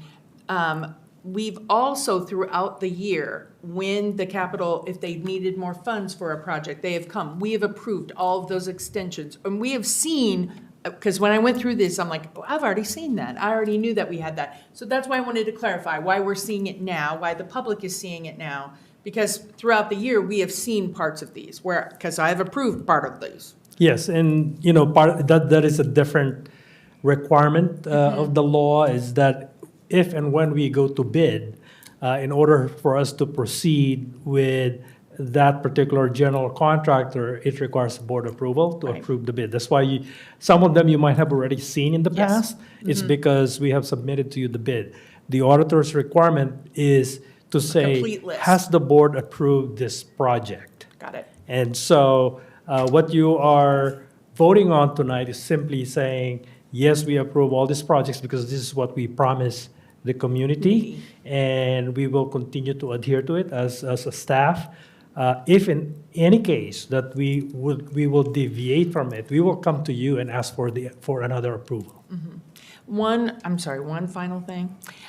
When we approved the levy, wouldn't we have approved this list, or was it just in the buckets, Well, right? It was just in buckets. That was our assumption, because when we present prior to getting the resolution approved by the board, we Yes. have presented many times and say, Correct. here are the project lists, here is what we are promising our voters. We assume that once the resolution is approved, that you're also approving the project. Right. However, the auditors see it differently. They see it They differently. wanted All right. to be able to see a formal approval post-election. Got it. Thank you. Yeah. So, sorry, did anyone else have questions? So the reason they brought this up was because there was something over $24,999, which was the board approval threshold, and that it was made without board approval. But what I'm seeing is just a list of a whole bunch of things without any itemized indication of what particularly we're talking about. Was it just one item that was over 25,000? Was it multiple items? Is it just, I'm just curious, like what is it that we were specifically out of compliance with our policies and procedures? So when the auditor performed the audit, they pulled out, they sample a specific purchase, and there was one technology purchase that is far beyond $24,000. Throughout the process, they asked where the board approval. We didn't think that approval is needed because we purchased them out of the co-op. Right. When the auditor examined our board policy, the board policy says any capital outlay purchase beyond 24,999, but they are within the approved capital project, no board approval is needed. Right. Our presumption was that the project has been approved by virtue of approving the resolution, and that is when the auditor says, well, you didn't have any board approval, formal board approval, and in order to rectify it, that's why this is not an audit finding. Right. This is a recommendation to say, change course. If you do this, we're not going to examine them again next time around. And that's the reason why we're bringing this forward to you. Right. There was one specific purchase, however, that is more than $25,000. That's what they sampled. And that's the reason for this exit recommendation. Is that listed in here somewhere? The one that they sampled? It's not it is listed somewhere. It's about the safety and security equipment under the technology levy, Tech Levy 2018. But the actual purchase, like the specific purchase that they were identifying, is that listed in, because I don't see. It's not listed specifically as part of a big project. So do we have a list of how many of these we have? Did we do an audit of our own to see how many times we've done this? I don't have anything in front of me right now, but like I said, this is discovered right now. We are being informed. We thought that we are operating under that same approval of the resolution, but now that it's pointed to us, it is now our responsibility to rectify them moving forward. And so can we get a list of all the over $25,000 items or $24,999 items that we didn't approve directly, that the auditor would have flagged if they were to see it? Why? Well, because it was our policy and we weren't following it, and that's why they identified it. Well, no, we followed our policy and our interpretation of it. They have a different interpretation. So going forward, we're rectifying it to make sure that, in an abundance of caution, that we're following it. But anything that happened in the past has already happened. So the only thing that we can do is really rectify going forward. Well, how And so How it is just, there it accountability feels like a in that? waste of resources. how is there accountability in that? Because if they're saying that we are making mistakes in this, and we are agreeing that we're Didn't making say it was a mistakes. mistake. It wasn't a finding. It was a recommendation for going forward. But a recommendation isn't made for nothing. Where they're not going to come and tell us that we're doing things all great and then be like, oh, well, here's a recommendation to change things that you're doing great anyway. Like, that's not how that works. So if they're telling us that there's a recommendation made, why aren't we wanting to see what those how many of those there are? Like, if they're saying that this is what we should have been doing based on what we have, and we don't fully understand that, and we're not saying how many of those there are and how we're going to address that, it seems like we're not doing the due diligence to make sure that we look at what they have as a finding to see how many of those there are and why they're a problem. Like, all we're doing is saying, okay, we are bad. We did this wrong according to the state, and we don't want the state to come and look at us again. So we're going to change it going forward, but we're not going to identify what we did wrong that the state identified. Again, I don't think that's what we're saying, but that's been asked and answered. What I am saying is that going forward, going backwards and doing the work, like, it's to what end? At this point, either the funds have been spent or not spent, and they all were it wasn't that they weren't being spent appropriately, they were just being spent based off of the interpretation that we'd had of years and been audited on and never commented on in our financial audits, and had passed again and again and again and again without findings, and again this year too. And so this is a recommendation for how things can be better going forward. So it And does not we've seem. actually approved all of these because we have to approve them when they come through for the Changes, not bid. necessarily bids. I'm just, why wouldn't we want to know? I don't understand, like, how I'm not For saying what go in. purpose? So that we can see what the state is talking about, like, and how prevalent it is and how much we're gonna have to change to make this not happen in the future. The state has said that they have a different interpretation of our policy, that this is what they'd like to see going forward. And that's, if we going back and identifying the number of times that we have followed the policy according to us versus the state, doesn't do anything productive, aside from saying, look how many times we did this differently. It's not helpful information, in my opinion. But why are they suggesting that we make these changes? If there's no reason for us to make these changes, why are we making them? Because they've interpreted our policy differently than how we have previously interpreted the policy. And just as a reminder, it's not an audit finding, it's a recommendation that moving forward we're doing, and they're not going to include it in the overall auditing the following year. That's the reason for a recommendation. I don't know why we wouldn't want, like, how hard is it to find that information? It's not that, like, it's anything that's over $24,999. I could do a search, like, in a database in like 3 minutes. Like, how much effort does that take? I don't know, I feel like the question's been asked and answered. Is there any additional questions? okay, can I get a vote of the board of who would like to see the answer on that? That's not on our agenda. Can we get consensus? Or is that, is everyone I don't- against it? I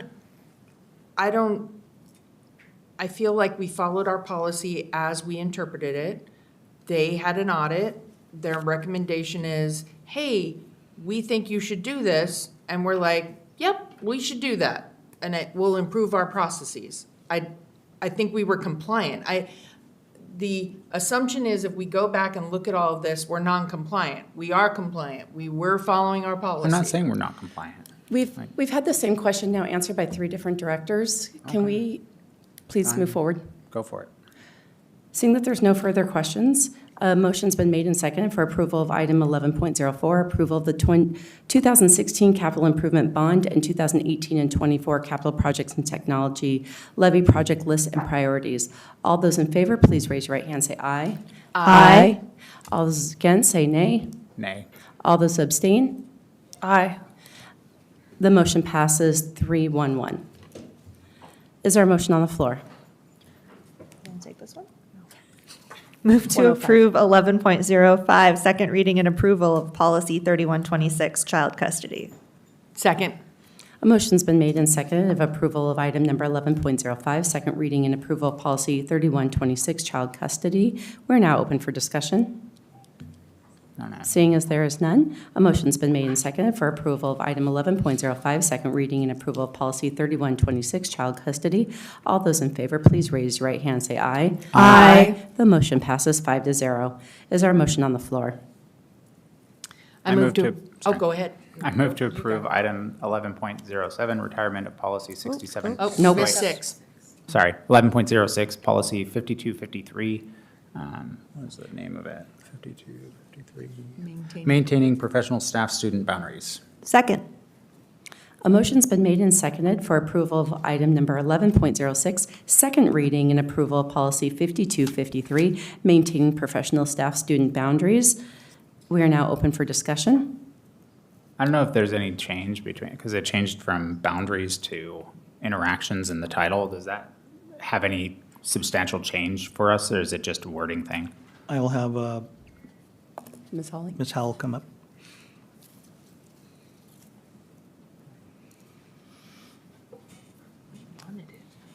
And for Director, this process, and if you've been watching some of our work sessions, this can be the second, third, fourth, fifth, or more readings. That's why less discussion is in some of these. So I just wanted to share that. Good evening, President Margell, members of the board, Superintendent Villa, and Ms. Curry. It's just a change to match WASDA's language. Okay. That's it. I didn't think it had any effect, so thank you. Yep, That's all I need. mean, same meaning basically, but we're just following alignment with WASDA. Thanks, Ms. Hawley. Thank you. You're welcome. Seeing that there's no further discussion, a motion's been made and seconded for approval of item 11.06, second reading and approval of policy 5253, maintaining professional staff-student boundaries. All those in favor, please raise your right hand and say aye. Aye. The motion passes 5-0. Is there a motion on the floor? I move to approve 11.07, retirement of policy 6710, free and reduced price meals. Second. A motion's been made and seconded for approval of item 11.07, retirement of policy 6710, free and reduced price meals. We are now open for discussion. This is because it's been folded into another policy, right? So That is yeah. correct. Just saying so. Seeing no further discussion, a motion's been made and seconded for approval of item 11.07, retirement of policy 6710, free and reduced price meals. All those in favor, please raise your right hand and say aye. Aye. The motion passes 5-0. Is there a motion on the floor? Move to approve item 11.08, second reading and approval of policy 6800, safety operations and maintenance of school property. Second. A motion's been made and seconded for approval of item 11.08, second reading and approval of policy 6800, safety operations and maintenance of school property. We are now open for discussion. I believe this is just us cleaning up the policy, right? That There's is not- correct. Yeah. Seeing as there is no further discussion, a motion's been made and seconded for approval of item 11.08, second reading and approval of policy 6800, safety, operations, and maintenance of school property. All those in favor, please raise your right hand and say aye. Aye. Aye. The motion passes 5-0. I move to approve item, sorry, did you want to take this one? No. Go ahead, do it. No, come on. No. It'll be fun. Okay. The second was a. She's like, All right, "No, second was second enough. I move to approve item 11.09, second reading and approval of policy 6815, advertising on district property. Second. A motion's been made and seconded for approval of item 11.09, second reading and approval of policy 6815, advertising on district property. We are now open for discussion. I only have one question on this. Do we have an estimate on like how much revenue we're expecting to generate through this? We don't. Okay. And then do we know who approves this, and will the board get notified of what type? 'Cause I'm just saying, that- if there's things that the the- board doesn't like or The something. board would approve the policy, then I would put a procedure in place where that would be. I just mean, are we going to hear back from like what advertising we're doing it in any way? I'm sure we'll see it on the budget because it'll be one of the line items of other income. Okay. That's it. Seeing as there's no further discussion, a motion's been made and seconded for approval of item 11.09, second reading and approval of policy 6815, advertising on district property. All those in favor, please raise your right hand and say aye. Aye. The motion passes 5-0. Is there a motion on the floor? I move to approve 1110, second reading and approval of policy 6987, key control. Second. A motion's been made and seconded for approval of item 11.10, second reading and approval of policy 6987, key control. We're now open for discussion. So that's one I discussed in our last meeting as well, like in the work session, and I was just wondering, why are we relaxing the requirement instead of meeting it? Like, it doesn't seem like as Superintendent Vela had said before, we've lowered the number of keys that we're using, so it's made it an easier audit to do, I would imagine. And so with that, what is the savings that we're getting out of it? And like, is there a benefit on the other side of it? So if we were to do 3 versus 2, is there a benefit to doing 3 versus 2, or is there a benefit versus doing 2 versus 3? I'm guessing it's a risk control issue, and so based off of us having done it, that the risk control of it is not necessary, and we've seen appropriate levels of risk with doing it twice a year and continuing that. Mm-hmm. And we're finding that we've had no issues ever in doing 2. How long have we been doing them just 2 instead of 3, like the policy said? Okay. I believe I discussed this at our last work session, so. Well, I understand, but our public isn't So I at our work can share with sessions. you what I did say, and that is that having less keys out there and now moving to our key card has limited the number of keys that are out there, which is entirely what folks, less keys out there, less chance of losing keys. And so that's what I shared at the work session. You shared something different, and totally respect your thoughts on that. Okay. I don't know. I just don't understand it. That's fine. Okay? A motion's been made and seconded for approval item 11.10, second reading and approval of policy 6987, key control. All those in favor, please raise your right hand and say aye. Aye. All those against? Nay. The motion passes 4-1. We now move on to our consent agenda. Is there any item that somebody wants pulled? 1201, please. Gifts or donations at 10,000 or more. Is there a motion on the floor? Sorry, I'm just looking over this real quick. Tell me when. Yeah, go ahead. Move to approve items 12.02 through 12.11 from the consent agenda. Second. A motion's been made and seconded for approval of consent agenda items 12.02 through 12.11. We are now open for discussion. Can I ask one question of the ZAO WAN modernization? It's 12.02. It's a quick question, though I didn't want to pull it just for that. What's your question? What's your Okay. question? My question is, I just wanted to know, like, how this is impacting things, what the E-rate has been adjusted to, and why we're making a change from Comcast to ZAO. Yep. I can ask Mr. Olson, go up and answer that question.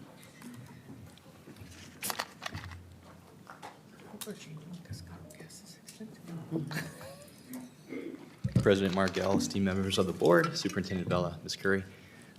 Would love to talk about this WAN project. Super excited about it. It's a great deal for the district.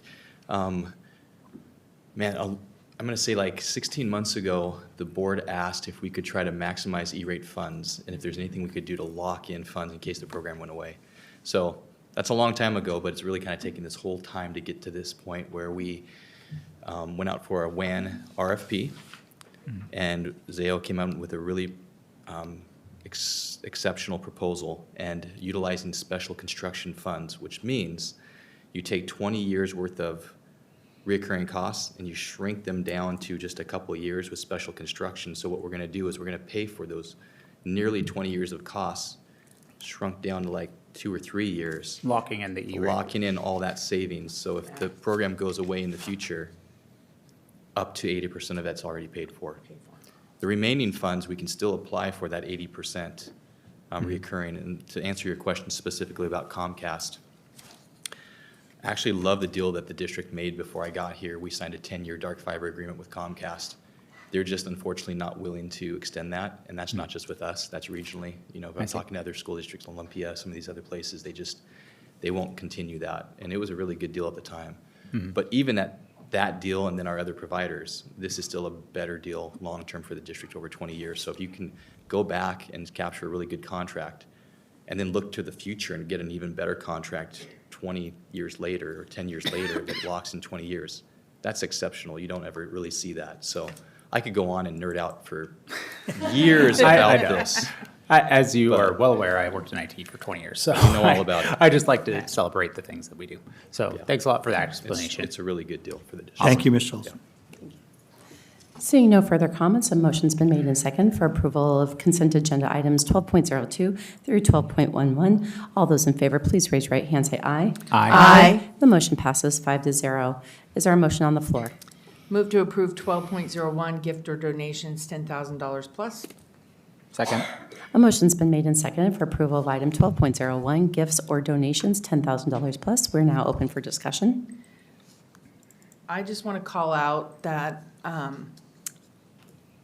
the Castronaut Atlas Earth Studios has donated $15,000 to update the current campus murals and add new murals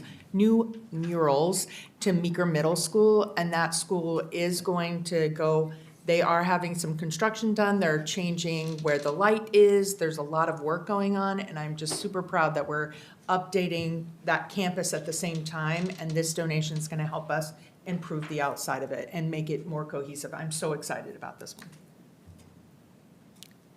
Thank you very much. Seeing that there's no further comments, motion's been made and seconded for approval of item 12.01, gifts or donations, $10,000 plus.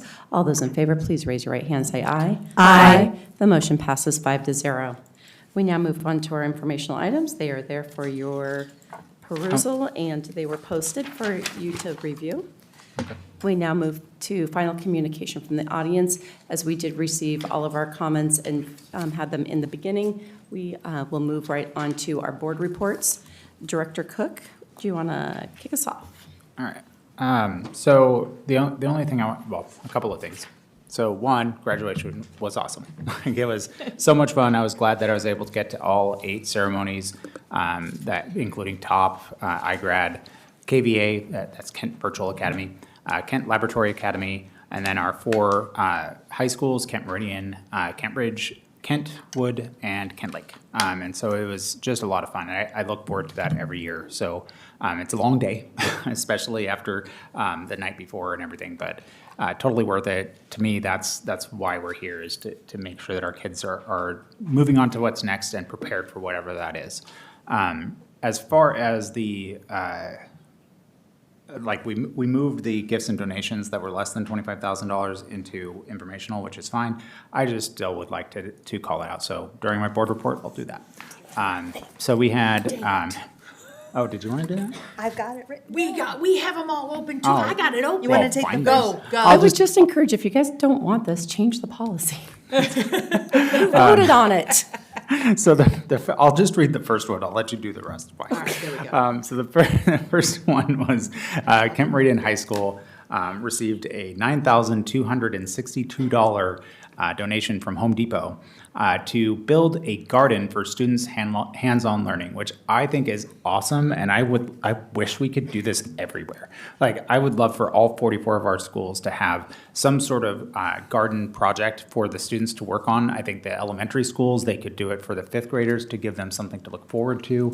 I think the middle schools, all of them would likely be involved of some sort, and then the high schools, same thing. I just really think that if we can try to move towards something like that, that would be great. So I'm just really glad that Home Depot is helping out with that.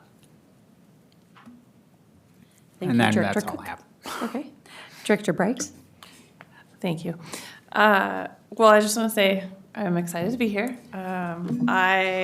This was my first meeting, if you didn't know, as a director. And so I've been a homeowner here for 16 years, and my sons one goes to Emerald Park and the other goes to Meeker. He's very excited about all the updated painting. A little nervous there's going to be too much snakes. We'll see. And I've watched a lot of these meetings from the community side, and so to be up here on this side was a little bit scary, but I'm really excited about being up here and what we can do and how we can help this district to be the best that it can be, to live up to and increase the 66% of respondents who said that the district makes Kent a better place. And I just want to make sure that we do that. And so I'm excited to participate firsthand in that, and wish me luck. Thanks. Thank you, Director Reichs. Director Williams? I always like to start by thanking and welcoming our KEA and KAP leadership teams for attending tonight. Thanks for being here.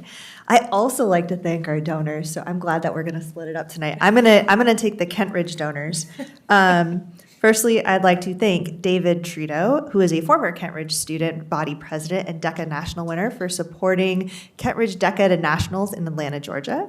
I'd like to thank the American Chemical Society for providing student supplies, the Seattle Seahawks Charitable Foundation for the Kent Ridge Flag Football Coach of the Week, Marvin Terada for supporting Kent Ridge Judo Club programming and activities, Rock Steady Boxing for support of the McKinney-Vento students in athletics, Play on Sports for support of Kent Ridge athletics programming, K&G Men's Warehouse for support for future Kent Ridge prom events, Kent Ridge Music Booster Club for music instrument repairs, very important this time of year, and the Kiwanis of Kent for support for key club members to attend the district convention. I think it's really important that we always name our donors. It's it's an honorable thing to do, to donate to your school. I'd also like to welcome Director Brakes to the podium, to the dais. I'm so excited to get to serve with you. We're going to have such a good time. It's going to be awesome. Finally, I'd like to ask our students and our families and our community members to enjoy your summer, to stay safe, wear sunscreen and bug spray because the mosquitoes are terrible this year. Make sure you're watching your kids in the water. I drove by Lake Meridian the other day, and it was Banana Town, and I believe we're not supposed to get in the water at Lake Meridian right now. Make sure you're staying hydrated, however that works. And most importantly for me, as I want to challenge everyone to read with your public library this summer. I'm planning to read 30 minutes every day. My kids and I will be there every Thursday harassing our local librarians. It's one of our favorite things to do every summer. So that is my challenge to our community, our families, and our students, is make sure you read all summer long. That's my report. Thank you, Director Williams. Director Gregory?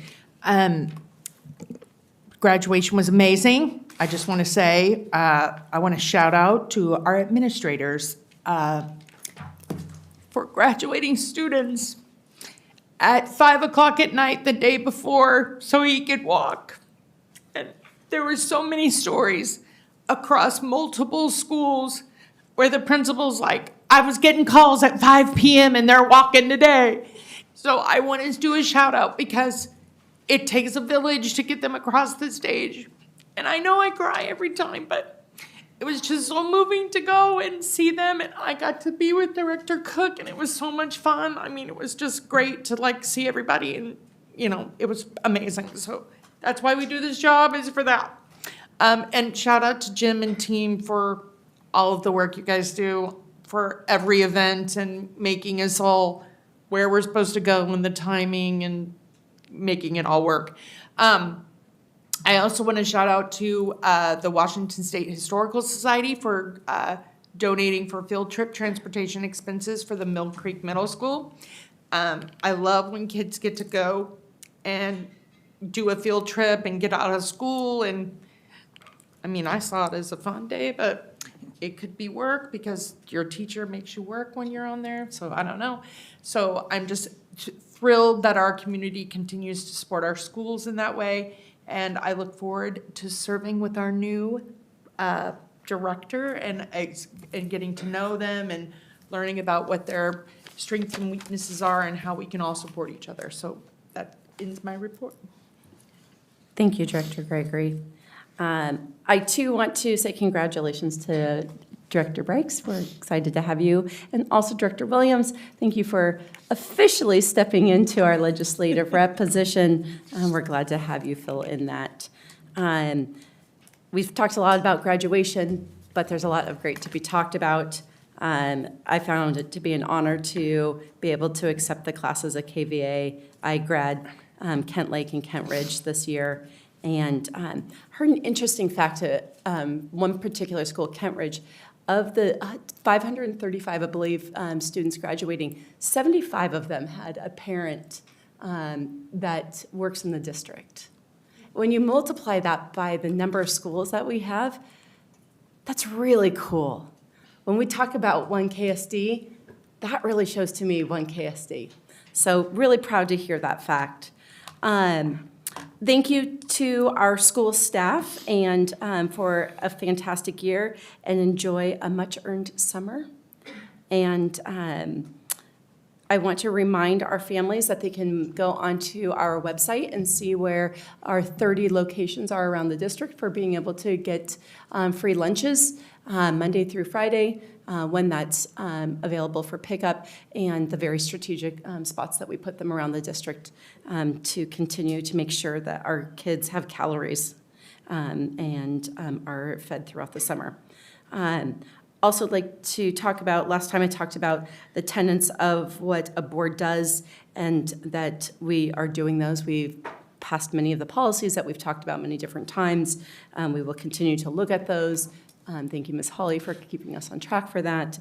Another major tenet of what a board does is to complete the superintendent evaluation. That has been done, it has been delivered, response has been received.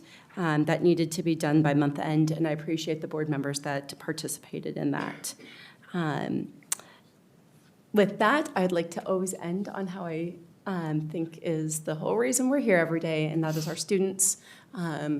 We do it all for you. Thank you for being here, and we find it an honor to serve you. With that, it is 10:23, and we are adjourned.